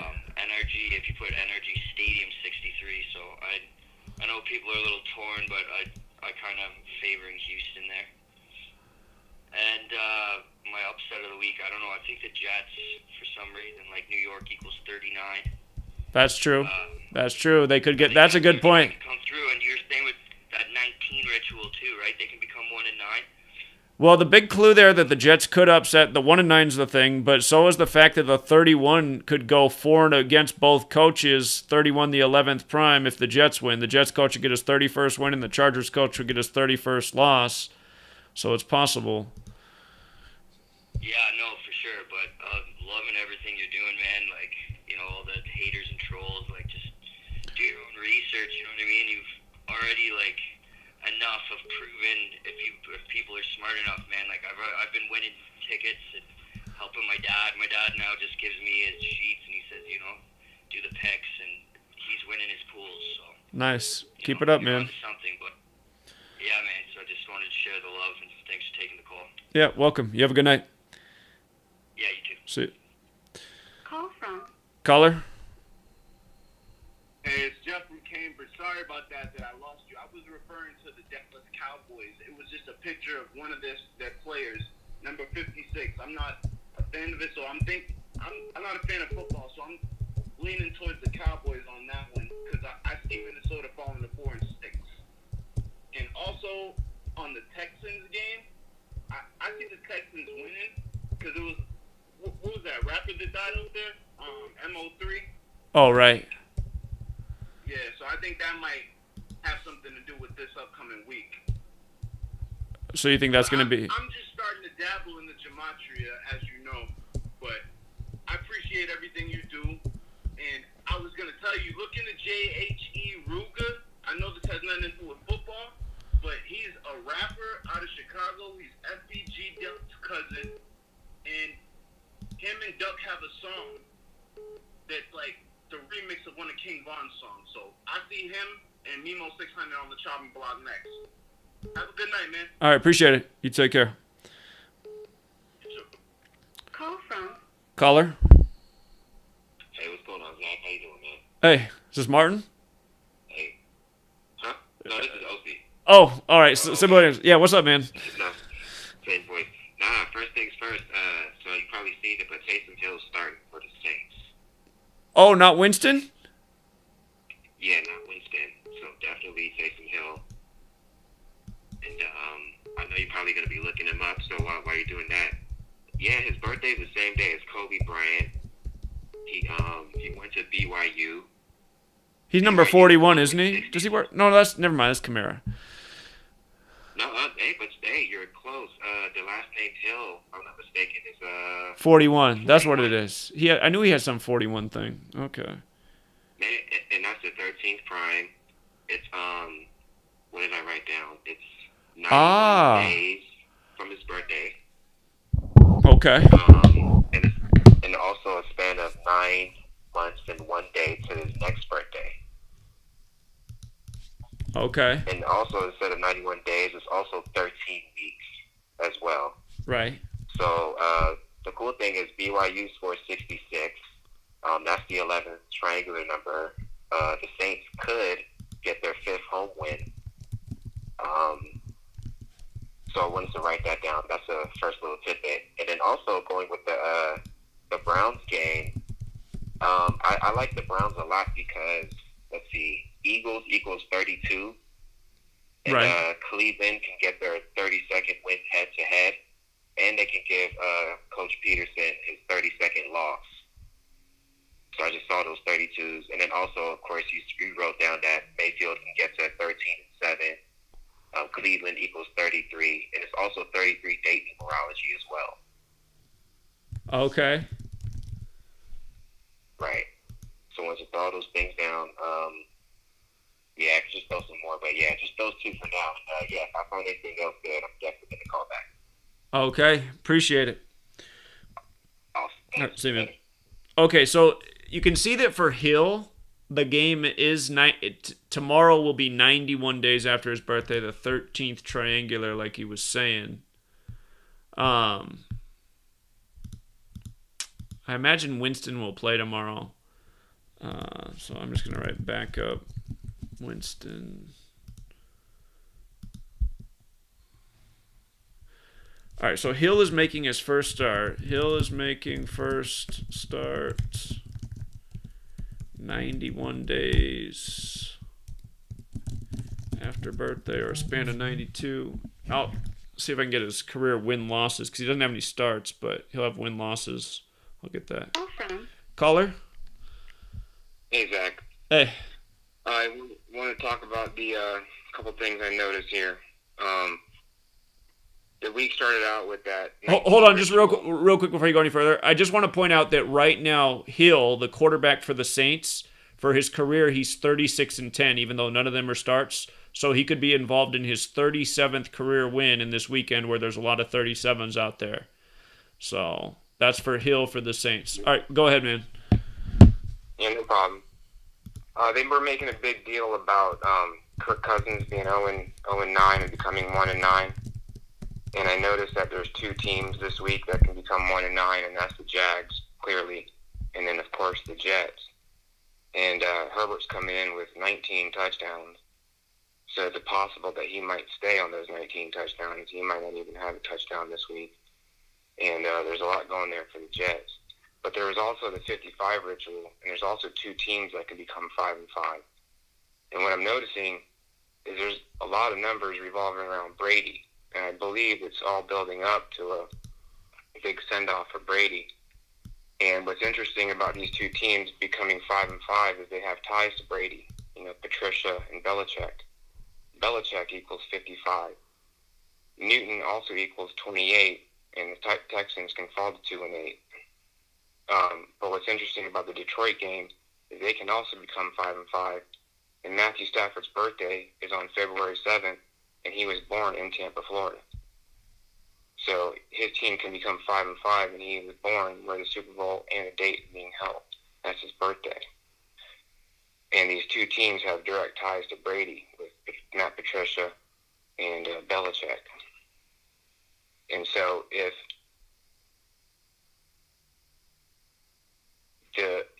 they become 5-5, I believe it's a tribute to Brady going to Super Bowl 55. Does that make any sense? Yeah, it's possible. So the week does end with the Brady playing the team that he beat in his last Super Bowl. So yeah, what I noticed was the Seattle game was easy for me to call because Peter Carroll equals 73, and I'm noticing that when we're digging too deep, it's not that hard. And these guys making up all these riddles with King Von and all that bullshit. I mean, it was just 55 right there in your face, you know. And I believe it's the same way this week with Belichick equals 55, Newton equals 28, Texans fall 2-8, and Newton gets that 31st win. I mean, it just makes a lot of sense to me. Also, the Dolphins going to 7-3. That's when they had that perfect season, the 72-73 season, and that was Super Bowl 7. And again, this will be Brady's 7th Super Bowl. So I believe the AFC East, I believe they all win. I believe they all move up this week in honor of Brady. The Dolphins will be 7-3, and the Patriots being 5-5. Also, what I noticed is if the Steelers lose that one game against the Ravens, and then they win it out, and then they have home field advantage, and they win those two playoff games, Roethlisberger will be going in with 161 wins and 72 losses. Roethlisberger equals 161, and he'll pick up that 73rd loss in the Super Bowl because Brady will become 7-3, and Tampa, Florida equals 73. So okay. That's what I see. Well, those are good observations. You're right. So, again, I put it up on the screen so people can visualize it. So, if the Dolphins won and the Bills aren't playing this week. They're on a bye. But the two division leaders would be 7-3, and if the Patriots won, they would be 5-5, like how Brady could become 7-3 in Super Bowl 55. If that did happen, I would say that's a very, very good sign for Brady getting to 7-3 in Super Bowls. It's all around it because look, this is his 21st season. 73 is the 21st prime. It's right? crazy. Yeah, exactly. So it's all lining up, and the numbers last week, that 6-3 last week was all about Brady. It was all about his 6-3 Super Bowls right now, and this week it's all about him again. It's all I just see these Brady numbers everywhere, and it's just a big tribute to him now with his big send off. It's just the 43, the 73, the 63. His numbers are everywhere, man, in these games. And then again, those two teams can become 5-5, and those two teams can become 1-9. And if there was any team the Jets were going to beat, it would be the Chargers. The Vikings getting to 5-5 is the other game you're talking about. No, the Detroit Lions. Oh, okay. The Detroit Lions. Because Matthew Stafford was born on February 7th in Tampa. That's right. He's from Tampa. That's a great thought. Yeah, on February 7th, 2/7. That's his birthday. And Patricia was with the Patriots. They can become 5-5. While the Patriots become 5-5. Yeah, that's a really good point about Stafford being from Tampa and his team getting to 5-5. I was already kind of liking the Lions. Yeah, that's a really great observation. Well, Minnesota's the other team that can get to. Minnesota can get to 5-5 this week as well. They're playing the Cowboys. I haven't looked at that game. That's why I wasn't familiar. I'm not really playing that game. I've already got my picks, but I just saw that there was only two teams. I didn't know Minnesota was on that list as well. Yeah. And then in that what's weird about that Detroit game? There's a lot of Matthews. There's Matthew Stafford. There's Matthew Patricia. And then there's another Matthew. I believe he might be on the other team, whoever they're playing. I forgot who they were. But there's a lot of Matthews in that game. Really weird. But yeah, also, I like that thing about Roethlisberger. Losing one more game, he'll be on, and then he'll have 72 losses going into the Super Bowl, and they win it out. He'll have 161 wins, and his name equals 161. Okay. So. Yeah. There was a couple other things, but those are the main things I wanted to point out. I like the Jets for sure. If there's any time they're going to do it, they better pull it off this week. It is true. It's the day leaving 39 days left in the year. New York 39, and if they were 1-9, it'd be a bit like 19, like how the week began on the 19th, and the 19-year cycles. And 19 years ago, Brady won his first Super Bowl. So. Yeah, and Herbert's on 19 touchdowns. And he can become 1-8. Will be his record. And there was something with that 18. I lost track here in all my notes because I've already made my picks. But yeah. All right, man. I think that's it. All right. I think the Dolphins. Oh yeah, the Dolphins. Tua equals. I think there was a couple things with Tua. His name equals 40, so he can become 4-0. And there's this thing with the perfect season. Even it's weird because even their place kicker and their holder, they wear the numbers 7 and 2. So when you see them on the screen, you just see the 72, and it just remind you of the 72 Dolphins, the 72-73 season. That was Super Bowl 7, and there's been a lot of 7s going on. Big ritual this year with 7. So, yeah. I believe it's Brady's year. And I had him early on. So, we'll see, man. I appreciate it. Yeah, great observations. You've really stepped your game up. I'm impressed. Good work. Thanks, man. I appreciate it. All right, see it. See it. Yeah, he gets the most improved player of the season award. Okay. That is really interesting. I mean, they could do a tribute like that. So watch out for that. If the Dolphins win to get to 7-3 and the Patriots win to get to 5-5, because look how that division would be. Even if the Jets still lost, it wouldn't matter. It wouldn't ruin the ritual. Jets do have a shot, but Los Angeles and 37, those numbers love each other. Or those things love each other. So, but yeah, that would be very interesting if that happened. And it's a really good observation about Stafford being from Tampa and how he can get to 5-5. 11 the fifth prime. Carolina would fall to 3-8 like the Super Bowl's on the 38th day of the year. Caller? How you doing with that? Hey, what's up? I ain't just too long turn to you. What you talking about right now? Well, we're just going over the games. I'm just taking calls on people's observations. So. Okay. Let me see. What about you said you like Pittsburgh? Pittsburgh, okay, them up for tomorrow? I'm pretty sure Pittsburgh will win tomorrow. Yeah, I'm pretty sure they will win. I know they don't pay much, but yeah. Yeah, because I saw that they be 5-0 in conference, right? If they win. 5-0 on the road, 5-0 away. Oh yeah, you said earlier the other day that Pittsburgh hit all. It'd be the third one, right? They do the third one, right? Right, because they started out 5-0 at home, 5-0 for the season. Now they can become 5-0 away, and Pittsburgh's 50 and Steelers is 50. What's the line on Pittsburgh on the money line? You know, you said you don't pay much, but what the money line on Pittsburgh is? You know what I'm saying? Here, I ain't look at it yet. The money line on Pittsburgh. I'm going to, let me see. Pittsburgh is a 10-point favorite. So I imagine on the money line, you'd probably have to lay 100 to win $20. Maybe more. Yeah, it probably is, okay, Jacksonville real sorry, yeah. And you say you like Baltimore, right? Baltimore, 83, I mean, maybe split 3, but they be 83 if they beat Pittsburgh the week after. So you like the Baltimore Ravens? Are you saying the Ravens for tomorrow?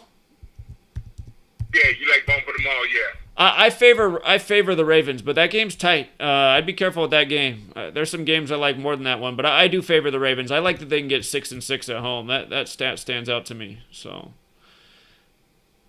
Oh, you said what team you would bet tomorrow in place of Pittsburgh? I mean, not Baltimore. If you want Baltimore, what else? I can't pick that.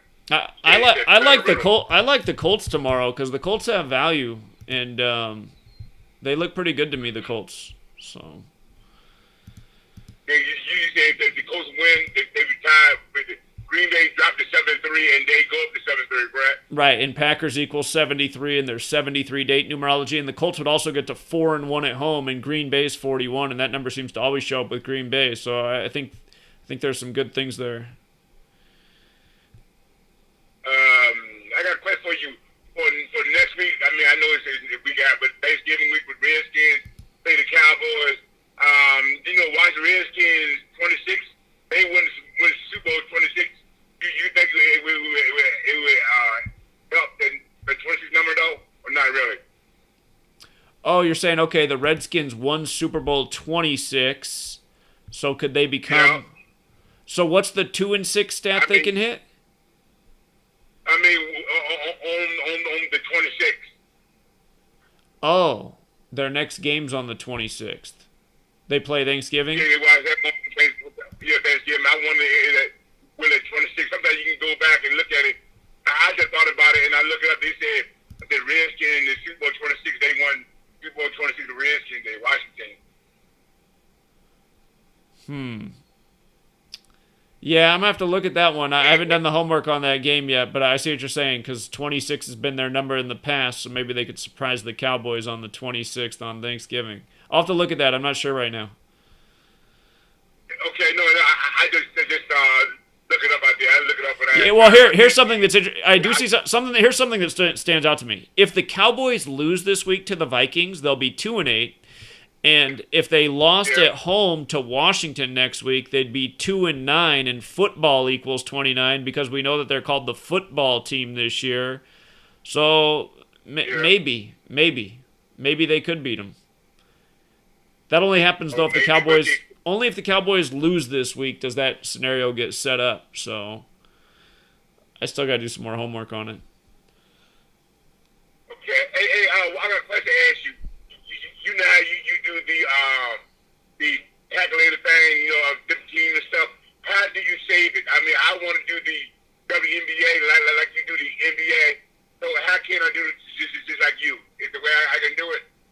You mean like a Gematria cheat sheet for the WNBA? Yeah, I want. I'll make one. I'll make one and I'll post it. I'll make one and I'll post it. You talk about you just make a sheet and I feel talk about for every team or just for the sheet. You mean like like how I have the NFL cheat sheet, the MLB cheat sheet, the NBA cheat sheet with all the team gematria? That's what you're talking about, right? Yeah. Yeah, I can make one like that for the WNBA. I'll make that and then you'll just have it. So. Okay, I know I just ask because I mean if you do I can do it, no problem, Well, if you know how to take screenshots and just post those screenshots somewhere, anywhere where you can post stuff online, I mean that's how you do it. You just take a screen capture of the gematria and post it. But how you put the names, the different names though, the person names. Oh, like person names on like that. Like how I have it Patriots, New England Patriots with all those values. Is that what you mean? Yeah, okay. And then like now, you put the coach's name and the staff, all the staff names. So how you do that like that though? Well, every time. Okay, so when you're at gematriator.com, every time you hit enter after you type something, it adds it to a list. So like if I type in Bill.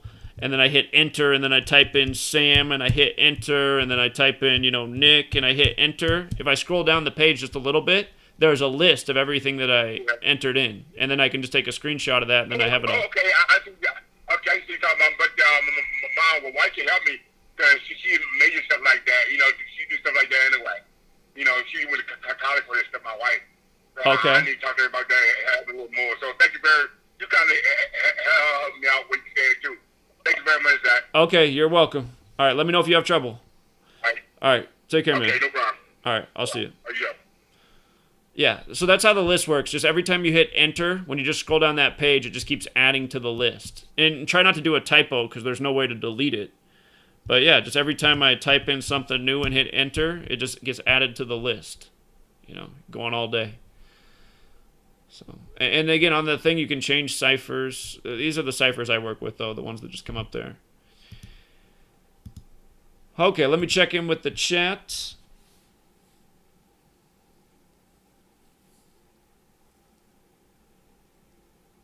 The Patriots franchise could pick up their 401st loss, the 79th prime, Texans 79. Interesting.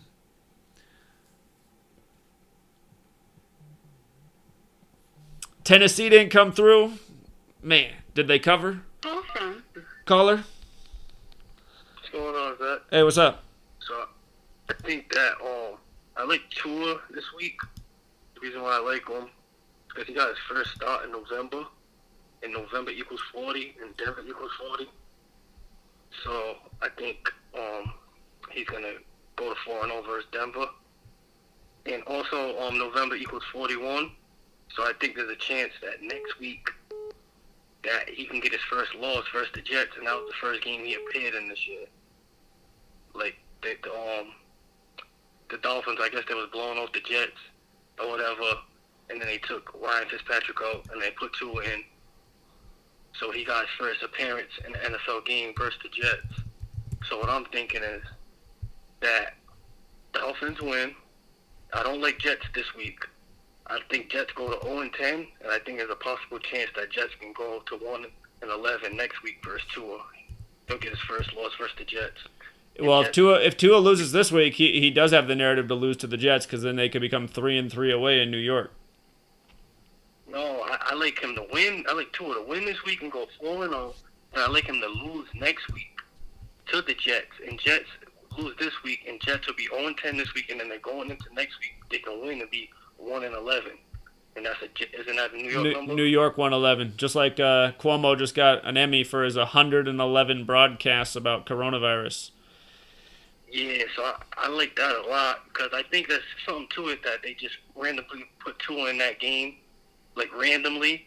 So I even when they did say, I said Tua might get his first loss versus the Jets because he got his first appearance versus the Jets. I see. Nobody would really see that coming. That's a division game. Like he can lose that game easily. You know what I mean? Like that, they always play each other good. Dolphins and Jets historically.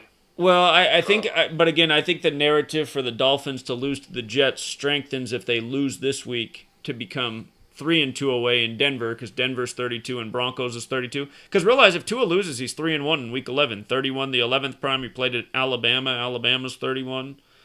Yeah, I Denver's like all 31. But Denver's also 40. And he can go 4-0. In November's 40, and like he got his first start in November. And he got 5 starts in November. So he started the 1st, the 8th, the 15th, the 22nd, and his last game will be the 29th. And that's rare. That don't happen. You don't get 5 games in a month usually. So I definitely think there's something to that. Okay. I didn't know Denver. I didn't know Denver was 40. I don't think it is. Broncos. I'm sorry, Broncos. Oh, with the rule with the S, Broncos from 30. No. Oh. Just in reverse. In reverse. Yeah. I see. Yeah. I see. So, and then Okay. November equals 40. So that's why I'm just thinking that he definitely. I think he goes gonna go. November equals 40 and 41. So I think he goes 4 and 41 in November. That's what I'm just thinking. So I don't like Jets this week. Is what I'm saying. I'm not going against the grain and trying to take them. I could lose my money like that. Yeah, if I did a bet on the Jets, it would be a very small Yeah, good amount luck with the to public. anybody that thinks they're gonna win, but I wouldn't do it. 2 is too high. I don't think they're gonna have 2 lose. It's just you gotta go with the narrative, and they got 2 balling right now. So to go against that is, and they're just asking to lose your money, in my opinion. But they do got a nice narrative. Yeah. The 73 and 37 lines up in that game too. So. Exactly. On top of that, and then just on top of that, just trying to learn not to go against certain things. And I just right now the way 2 is hot. He's hot. I'm not going against him. I don't really like Drew a lot like that. But that is tough in Denver. It's tough to play out there. His brother didn't play this week. That's something to pay attention to. He didn't lose. He just didn't have a game this week. So. All right. So is his brother undefeated too? No, but they were both winning together for those weeks. They run together, so they haven't. Yeah, so that makes sense. Do you know his brother plays next week? His next game's on the 28th. Yeah, he plays next week. And that he got a tough opponent? Because if we know he got a tough opponent, then we know it looks good for them both to lose next week. You know what I mean? Yeah, if he I guess it could stop him. Maryland does have a tough opponent next week. They play at number 9 Indiana. So. Did Indiana just win? Did they win today, Indiana? I forget who Indiana played today. I think they played like Oklahoma or something like that. I'm not really sure. I gotta go check over it. Yeah, but I just thought I wanted to say I like Tua this week, and I like the Browns too. Oh, and I seen something with the Browns. I don't know if I'm tripping, but I can see that they can get their 32nd win over the Eagles, and Eagles equal 32, and then it just made me think of Jim Brown, because he wore number 32 and he played for the Browns. Indiana definitely lost today because Ohio State got to 4-0, just for the record. Oh yeah, they played Ohio State, yeah, but they didn't cover. They covered the spread though. Yeah. It was a close game, but Ohio State got to 4-0. Yes. Did you give an opinion on the No, that game wasn't ranked, so you probably didn't. Forget it. I seen a nice upset with the Illinois game. I seen them in the news. I'd be going on like ABC and Fox and shit like that, just to see what they're putting in the news, and then I find it funny that how something about Illinois. I can get the article, but they was like in the news. I'm like, oh, maybe they'll win today, and they upset Nebraska, like a 16-point underdog. So I'm like, oh, let me pay attention to that more. Okay, unranked game. Yeah, unranked game. I know you say you don't touch them now, but it's value them all. Sure. But that's all I had to say, man. All right, appreciate it. All right, Zach. All right, thanks, man. See you. All right. Martin's been trying to call in. Let me get Martin back here. Martin must have his computer back. Somebody stole Martin's computer.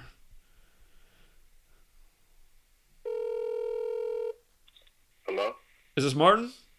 Yes, it is. Hey, what's up, man? Not much. We started on live stream or no? Yeah, I just wanted to call you back. Oh, yeah, appreciate that. I heard you were talking about the Rams game and the Buccaneers game a little while ago. I was trying to call it, but a lot of people called it before me. But yeah. So I mean, the only thing I really know is, I mean, besides the Buccaneers, I mean, at first glance, I was like, yeah, Buccaneers guarantee win in my opinion. But then I remember you posting something about the Monday Night Football about how it's gonna be all black referees, correct? Oh yeah, that the first time in NFL history they're saying.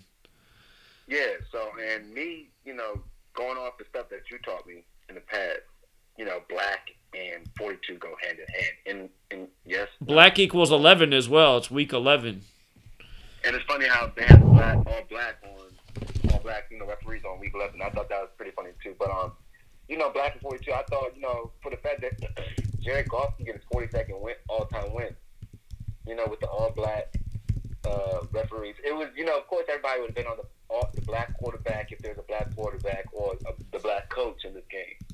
So the only connection I see that with the it being the black referees is the 42 for Jared Goff getting that win. I still favor the Buccaneers, but I'm just saying I wanted to bring that to your attention about the 42 because I know sometimes you see things like that. 42. That's true. That's a really good observation. I mean, that's a really good observation. So. Yeah, I mean, I'm just going off, what you taught me in the past, and yeah, I mean, I've already went over all the games countlessly. There's so many double riddles. For the I like the Ravens. I'm on the Ravens. I like the Colts as well. I like the Chiefs. There's another game I like. I was looking at the Washington game versus the Browns, and I heard a lot of people like the Browns. The only thing I can see that's going in Washington's favor is the fact that there's something with the 67 next week, and right now I think Alex Smith is on 67 all-time losses. There's some connection with Thanksgiving and 67 next week, and I was like, maybe he can stay with 67 losses going into next week on Thanksgiving Day. I don't have my notes right now. Right, to be honest, I mean, I'm smoking right now. I didn't think you were gonna hit me back, but yeah. So maybe you can look more into that because I know you said you always post more notes after you do a little bit more digging. But see if there is a 67 connection right now. Like I said, I don't have my laptop anymore, so I'll be doing it on my phone, and that takes a bit much. But yeah, that and the Vikings game, I could possibly see Dallas upsetting them. Becoming 3-7 and whatnot. And and the fact that Minnesota, they won three games in a row. I think Cowboys equal 30. So I always look at stuff like that. So sure. Maybe their win streak will end after the 30-3 or almost like the same thing in my opinion. So I saw that as well. And the thing with the Texans game, the Panthers game, that's a really, really hard riddle to be honest. I mean, at first I liked the Lions as well because of the 37 and everything like that. And, Panthers become 3-8. They play Minnesota next week. They become 3-8 playing Minnesota, et cetera, et cetera. But the all-time record is the thing that scares me is the fact that they can become 7-3. Right, and Detroit can become 3-7. And the other thing is, now that I know that Winston's not officially the starter, that means that there's 3 games this week where black QBs are starting against white QBs. And if black QBs win all 3, then they'll have 31 wins for the year, 31 the 11th prime, and the third one to win would be Mahomes on Sunday Night Football. And Chiefs is 31, so... Yeah, and okay, I'm glad you said something about that too. Because you said about Chiefs win. I'm pretty sure you favored the Chiefs, right? I like the Chiefs. I think they got more going on for them. Yeah, the only thing you can see is upsetting them. I didn't get to listen to last year. I'm not gonna hold you. I just got in. I was at the casino, for the last 3-4 hours. But yeah, the fact that if Chiefs become 9-1, they play Buccaneers next week, and they Buccaneers people 9-1. Right. 9-1. Right. So I like that. I like that as well. The 6-4 with Kansas City Chiefs, et cetera, et cetera. So but I'm gonna try to talk about the Super Bowl for a quick second, if that's all right. Yeah, go for it. So yeah, so I think a safe bet right now, in my opinion, is Buccaneers getting to the Super Bowl. Him winning, I can't say that right now. The only thing that's holding me back from saying the Buccaneers are going to win the Super Bowl is the fact that all the 46ers that been happening this year, with Joe Biden becoming the 46th president-elect, LeBron James became 4-6 in the NBA Finals, and then you were saying Bo Biden, his younger brother, died at age 46, and then you were saying something else about the first president that was first Christian Catholic. One of those, like I said, I'm smoking right now. So, but yeah, you said one of those presidents died at like 48, 46. I forget which president it was. But you said a whole bunch of 46s this year, and I wasn't sure if that was going to be continue the theme. But if it wasn't that, then I think saying Buccaneers, because if you look at Tom Brady's record right now in playoffs, he has 22 all-time wins at home, and the Super Bowl's at home in Tampa Bay this year. So I think that, and the fact that they might not win the division, because I think Drew Brees is going to come back in time, and then Drew Brees is going to win the division. So that means Tampa Bay Buccaneers will become a wild card team. That means they'll have to win four total games to win the Super Bowl. So I'm assuming that they're going to have a better record than most other teams. So I'm assuming that they're going to host maybe 2 playoff games. And then if the number 1 seed, with whoever that is, gets upset by like a wild card team, that means Tampa Bay Buccaneers will have 3 home games in a row, because 9 times out of 10, I'm assuming that they have a better record than the wild card team that upset the number 1 seed who's got the bye. Right. But if that doesn't happen, and then Tom Brady gets only 2 wins at home, I think he's going to win the Super Bowl, because he'll get his 25th win in the Super Bowl. I think 7 equals 25. And, you said there's there's so many connections with 7 this year. He'll get a 7th Super Bowl. He'll also get what was that? Yeah, his 20. Tampa Bay equals 25. You said Tampa Bay and 25 go hand in hand. It's 79 days after Joe Biden's birthday to the Super Bowl, and 79 connection with that. And then also well, Martin, if they did win their division, and they only had to play 3 games in the playoffs, he could get he could get 25 home wins, because the Super Bowl would be in his home stadium. Well, he can't just win his division. He has to. I think he has to win the entire. They have to win the NFC for him to get 3. Because if he just wins the division, he still has to play an away game, because depending on who goes to who wins, who. Because the number 1 seed gets a bye, that means they'll be hosting whoever plays them. And if Tampa Bay has to go on the road to play the number 1 seed, whoever that is, or if they match up, I'm not sure how that works right now, because the extra team and whatnot. Well, look at this.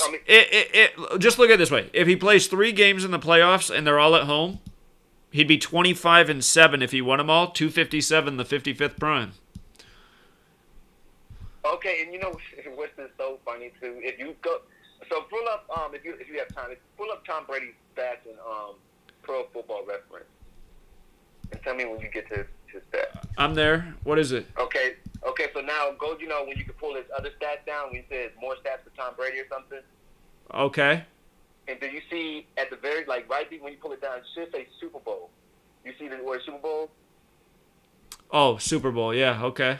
Click that and see how many completions he has right now. If he gets to the his next one would be 257. Huh, that's funny. That is funny, right? I just thought that was pretty funny. So yeah. That's it. So like I said, and I don't know if they're going to win the Super Bowl, because of the 64. That's the only thing that's holding me.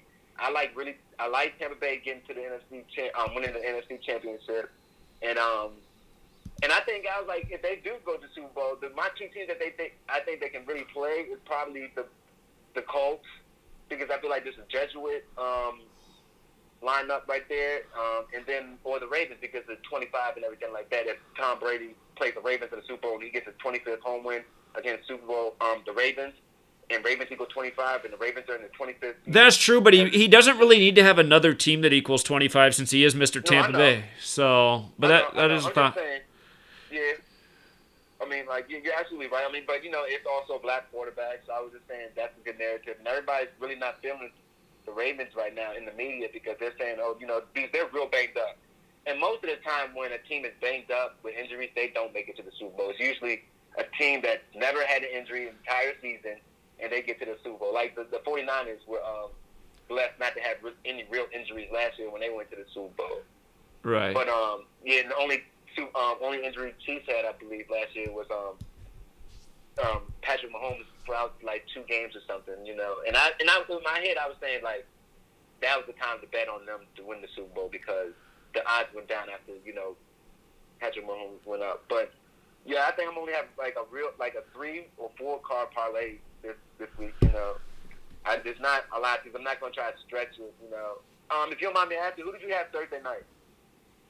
Well, Thursday night I was leaning. I told you I was very close, but I was leaning Seahawks because I thought the most standout stat was there was two. I thought Murray becoming 6-7 away made sense because 67 is the 19th prime and Seattle's 19. And then I liked that Wilson could get to 53-16 at home, 53 the 16th prime on the 16 date numerology because his star receiver Lockett, number 16, it was his 53rd day of his age, and I thought Lockett would catch one touchdown too, because then he'd have 35 regular season receiving touchdowns on Thursday, and Thursday's 35. So, and we thought the under would probably be the call also, just because everyone was expecting the over between those two teams. So. And I also know, I'm not gonna lie. I had the Cardinals. I had Cardinals with the plus points because I was going off the 101, and Russell Wilson was on 101 wins, and he was playing Philadelphia next. Well, okay, so the 10 that was actually another thing that I liked about the Seahawks was that he could get his 102nd win in the matchup between two black quarterbacks. Because remember, earlier this year, on the day leaving 102 days left in the year, there was the NFL record for the most black quarterbacks versus the most black quarterbacks, and the ESPN NFL page had the highlight of that, and it showed Mahomes and Watson because they played each other that day, and the Ravens won, and they became 10-2 versus the Texans, like 102, and Slavery's 102, and the N-word's 102. So that was actually one of the other things that stood out to me, is that Wilson would get his 102nd win in the all-black quarterback game on primetime. That's pretty good, actually. And I didn't catch that. But and another thing I noticed that the 101. Did you hear about the stadium? I'm pretty sure you heard about them. And that was another so that was something I found out during the live stream. Somebody called in and said they changed the name of the stadium before the game, and the new name Lumen equals 65. And that's a big number in Seattle in recent years. And because the Seahawks won, they made home team 6-5 on Thursday Night Football. But again, like Bill Gates just turned 65 years old. When Pete Carroll became the winningest coach in Seattle history, Paul Allen, the owner, died the next day at age 65. And again, pandemic 65, and it started in Seattle. So I was wondering if that would mean anything, and maybe it did. He was on his 65th day of his age, too. Did you know that? Who's that, Pete Carroll? Yeah. Let me see. Yeah, it was 65 days after Carroll's birthday. Yep. Yeah. But you saying though that yeah, that's crazy because my Thursday football stats are different than yours because how do you get 6-5? Like, how did you have 5-5? Are you counting the Thursday game that kicked off the season? Like, yeah, just all the Thursday night football games, starting with Texans and Chiefs, because I don't count that as a Sunday night football game. We learned that last year, so that's just like why last week for Week 10 by the Titans losing at home teams became 5-5 in Week 10. Okay, so right now Thursday night is 6-5 home teams, right? Right, and the Steelers are at home next week on Thursday Night Football versus the Ravens. And if but that's on Thanksgiving. It's two other games on Thanksgiving as well. But that's the Thursday night game. The Thursday night game is Ravens and Steelers. And if what do you mean by a Thursday night game? You talking about just Thursday night in general, or these are 3 games on Thursday, I believe? Right, because the Lions and Cowboys don't ever count as the Thursday night game. They're just the traditional Thanksgiving games. Gotcha. And the Thursday night game is the Steelers and the Ravens. That's the one that counts as Thursday night football. If the Steelers lose that game, home teams will be 6-6, and Thanksgiving equals 66, and Baltimore Ravens is 66. And the Steelers, if they win this week and lose next week, they'll be 10-1, like 101. 101st season, Biden's 101. Mm-hmm. So. No, I mean, that makes a lot of sense. And just to add on to that, because these two teams played each other 25 days earlier. So I think the Ravens can also get their 25th all-time win against the Steelers in their 25th season as a franchise, and Ravens equal 25. So I really do like the Ravens on Thursday. But I knew that the Ravens were going to win that after I thought that the Ravens lost the first time to the Steelers. But that I did not know that the Ravens and Steelers game counted as a Thursday night game. I thought they were all just Thanksgiving games. That's Thursday night football on Thanksgiving. I probably started 10 years ago now, because it used to just always be the Lions and Cowboys game, and then they added the Thursday night football game. Mm-hmm. And then okay, that's cool. What else is interesting about that is because again, Thanksgiving in 66, that was a great, last year, the 66 pattern played on Thanksgiving. The Texans and Lions. Houston Texans is 66, Lions is 66, so the first game of Thanksgiving that day is a 66 matchup. And by the end of the day, Texas, I suppose Texas equals 66 since the Cowboys, I guess you could have two Texas teams playing, Texans and Cowboys. But then, question, where did you get your Thursday night, your Thanksgiving stats from? What do you mean? Like, where would you, say games, teams on Thanksgiving, their records on Thanksgiving? Where would you get that from? I think if you do a web search, I think there is a index out there that has everybody's record on Thanksgiving. I'll go back and do that because that is out there when I search for it. Well, I mean that's next week anyway. But same thing with the Thursday night football. How do you know your Thursday night football records are accurate? Because I feel like there's multiple sites that have different records of the Thursday night. You mean just adding up the team's wins and losses for the season at home on Thursday? No, of all time. Oh, well, I mean that is the one trick is making sure the stats are reliable. Yeah, but I mean I've seen you I thought I've seen you have stats like that one time. Maybe I'm just tripping, but no, I could be tripping. But no, yeah, okay. Let me see. Was there anything else I wanted to say? No, not really. Yeah, but it's only about 4 games I really like, and the Texans and not the Texans, but the Browns game. Yeah, if you could get a chance to look at I'm tripping again. Sorry, but the Washington game in the 67. I'm sure there's a lineup for 67 next week for the Thursday games and the Thanksgiving games. So I think it's like the 67th day of the season, and it's a 67 date numerology, and I'm just spitballing, but I think that's what it is, and I think but yeah, just looking at that when you get a chance back. There is a Wikipedia that shows every Thanksgiving game going back to 1920, and then it's got every team's record. To confirm it if it's correct, I mean, it looks pretty thorough. It has every year's Thanksgiving games, so. And what are the Lions' record right now? I think they're like 41 and something. Or I think this will be the 66th game all time. It's something like that. Hold on. Let me see if I can find every team's record. Because I think these games on Thursday, I think it's going to be so much money bet on Thanksgiving games. Just the games in general. I think that's going to be heavy. So I want to just have a part. The Lions are 37 and 41 and 2 going in. Okay. Yeah. And are they playing Washington? Football team equals 41. So they stayed on 41 losses versus the football team. They're not playing Washington. They're playing the Texans. Oh, that's right. Well, if they won, actually no, let me think about that. They're 37, 41 and 2. If they get a 38 win, it's like the reflection of 83. You know what I mean? And Texans equal 83. You know what I'm talking about? Like, yeah, I know what you're saying. Yeah. I'm seeing what Texans record is. Texans beat the Lions 34-31 in 2012. So the Texans, they played on the New York Titans way back in that was the Dallas Texans. So the Houston Texans only have one game ever on Thanksgiving. They beat the Lions 34-31 in 2012. The only thing I don't like about that is if they win, Texas equal 20, they could become 2-0 in the year of 2020 on Thanksgiving. You know what I mean? Yeah, we'll think more about those games after this week happens because we have to see what the records are this week for what lines up. But I just remember the 66s fell real nice last year for Thanksgiving. All right. So. All right, yeah. I appreciate you, Zach, for calling me back. Yeah, so, all right, man. Be safe. All right, man. You have a good rest of your night. Yeah. You too. Right, thanks. See you. Okay. And somebody else was trying to call. All right, Columbus and Providence. I see you both trying to call in. I'm going to wait for your guys' calls. Then we'll wrap it up. I'll go back and finish the notes. I'll add a pick section under each one. But again, if you've been following the live stream, you know what games I like already. But I'm also going to go back and plug in a few more things in this list because as we were doing this live, I was like, ooh, I skipped a 37 or a 73. So I'll go back and make sure I got the complete list in here.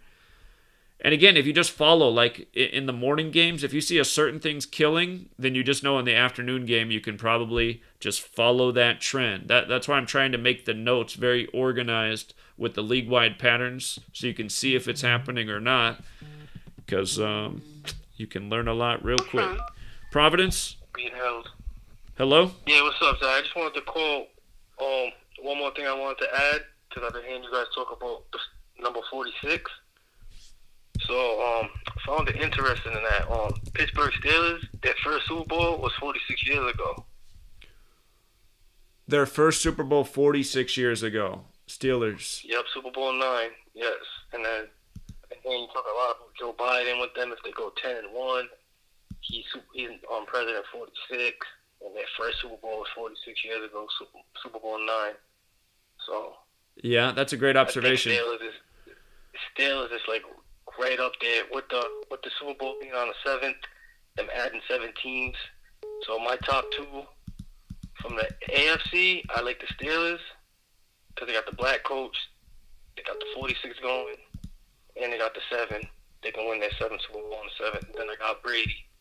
So we already know the reasons for Brady. And that's where we started at the beginning of the year with how they made the adjustment to the playoffs with the 7s, and we already know all the stuff they lined up in baseball and hockey with the Super Bowl. So I mean, there's a lot there for Brady to be there. Yeah, because the NFC, bro, is like last year, nobody would have seen the Rams, nobody would have seen the 49ers. So, like, every year, the NFC is, like, kind of always wide open. You know what I mean? Like, any team can kind of go.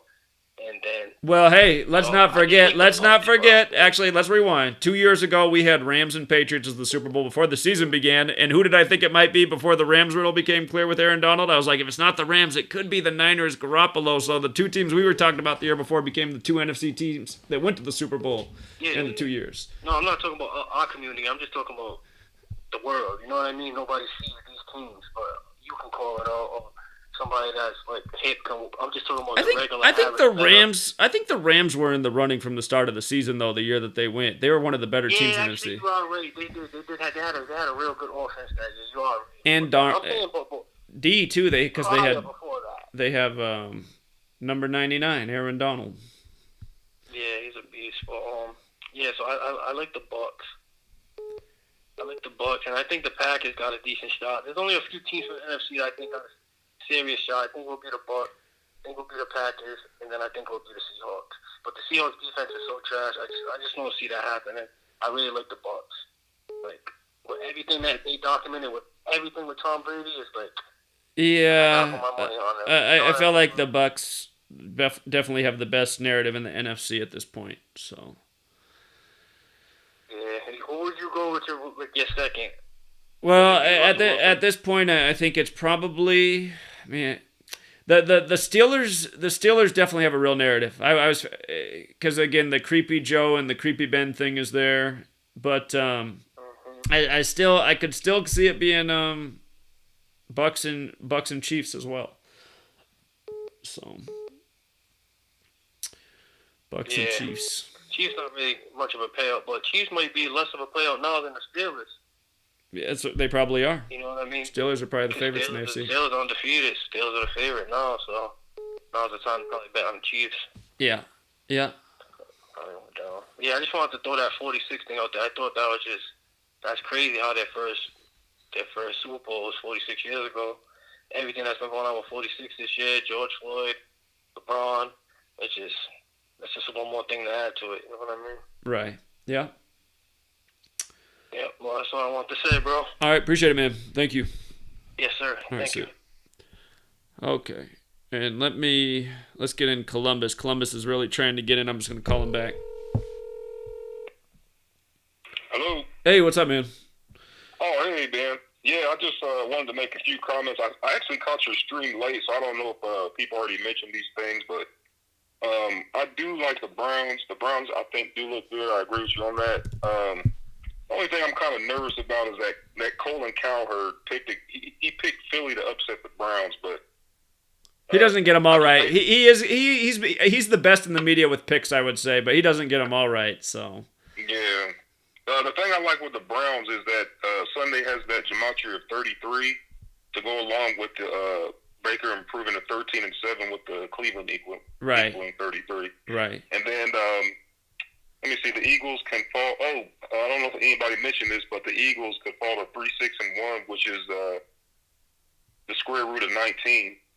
And then they play Seattle next, the 19 team. Ah, that's a great catch. That's a great catch. But I don't know how strong square roots are when doing gematria. I just noticed that 19 pop up. I think it's all everything they're doing is math related, and square roots are a common thing in math. So that's a good catch. Okay, that goes along with Mayfield, possibly picking up his 19th career win, going 19-20. Because the week began on the 19th in Seattle as well. So. And then Baker equals 19 full reduction. Okay.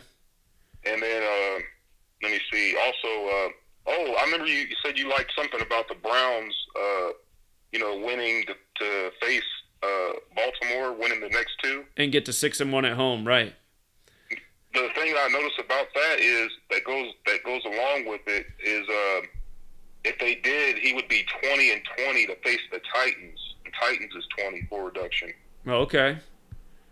And also... Wait a minute, though. Wait a minute. Are you sure? Because is that their very next game, the Browns? I think that... Because I think the Ravens game's a minute off. No, see, it wouldn't quite be like that. Because, well, he could still get to 20-20 because he could beat the Eagles this week and then beat the Jaguars next week, and then he'd be 20-20 to face the Titans 20. That's what I was saying. He would be 20-20 to face the Titans. And then they would also be, I know it's a lot of times looking ahead can get you into trouble, but sometimes it does help. But also they would be 8-3, and the Cleveland Browns is 83, and Titans is 83. Right. Yep. Mm-hmm. So.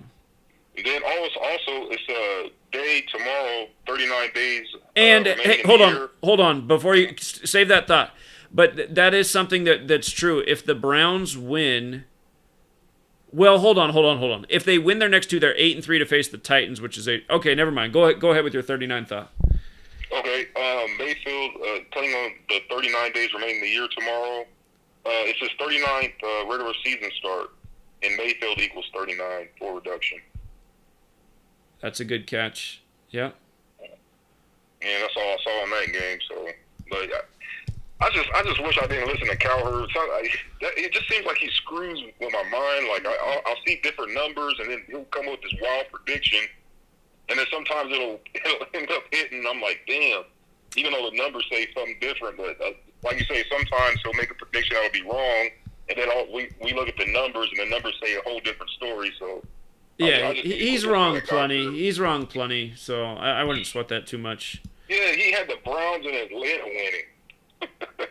He's got. If you go to YouTube and click on his Colin Cowherd's Week 11 prediction or Blazing 5, he's got the Browns in Atlanta winning, upsetting. He's got Atlanta upsetting New Orleans and the Browns and Eagles upsetting.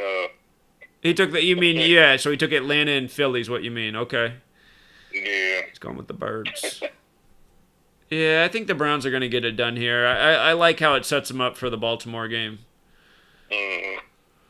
Yeah, that's all I got. I think I'm going to play the Browns and probably just Pittsburgh. All the other games. I guess I'll just wait for the Monday night game to see where we're at on that. But I'm not going to bet a lot of games this week. I'm just going to probably bet them too. Okay.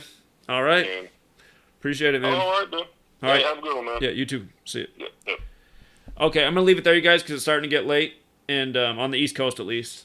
So I am going to go back through. I'm going to update this list because there was a few things that I snuck in there as we were going. I was like, ooh, I missed a 37 there or a 53 here. So I'm going to update those things in the list. And I'm going to plug in, the pick at the bottom of each recap. But you guys all have access to the notes, and I'd really pay attention to these lists. If you like to bet games in the early part of the day, the early games, and then like to put some picks together for the later games, I mean, watch, because you'll usually be able to identify the pattern. Are the 37s all hitting, or maybe it's the 73s that are all hitting? And I expect the 53s will be good as well, because like we said, 53 played in Thursday night, Sunday has 53 date numerology, and then Monday looks to be a tribute to Super Bowl 53. And also, the one caller had the really good observation, something to watch out for in the standings, is if you do see Miami win, again, the top 2 teams in the AFC East, Brady's old division, would be 7-3. And I just don't know if the Patriots are going to win. If they did win, they'd be 5-5 because it's the year of Super Bowl 55. But notice if they lost, they'd be 4-6. Tom Brady's 46. So the Patriots could lose and become 4-6, and both these teams could be 7-3. The ritual would still be there with the Patriots win or lose. And if the Jets did beat Los Angeles, which is a big if, because Los Angeles has that 3-7 thing going, but if they did upset, they'd be 1-9, a bit like 19, again, like the week began on the 19th, and Brady did make his first Super Bowl 19 seasons earlier. So there could be an AFC West clear ritual here by the end of the day. And with that said, let me check in with the chat real quick.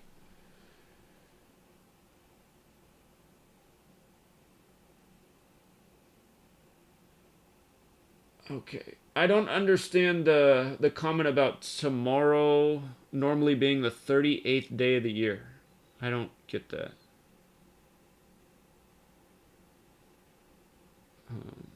Oh, by the way, another thing about 73...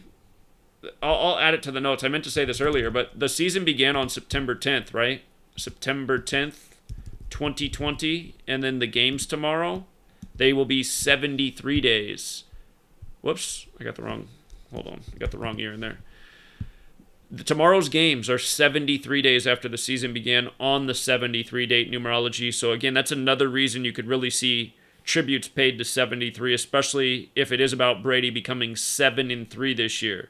And see, that's what makes things a little bit trickier. It's like during the NBA season, we knew the Lakers were going to win the finals before the season even began. The riddle was in stone. Just like the year the Patriots beat the Rams, that riddle was in stone for the Patriots to win that year. When you can have that much confidence and just see everything from like knowing the angle, it's why during this past NBA bubble, days where we dominated were the days where we saw where league-wide there was a riddle paying tribute to 46 or 66 or one of the numbers that had to do with LeBron's season.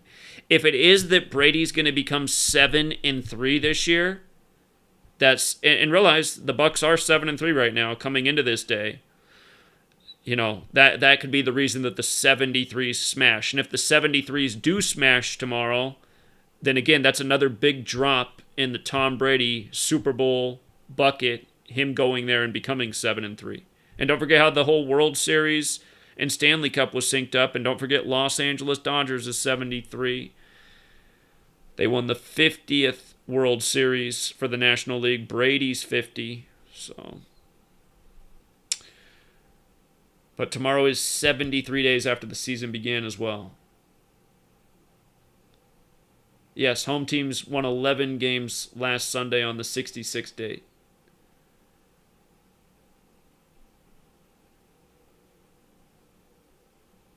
Native American Heritage Month. Good one. I did not know that, Kayla. That seems probable.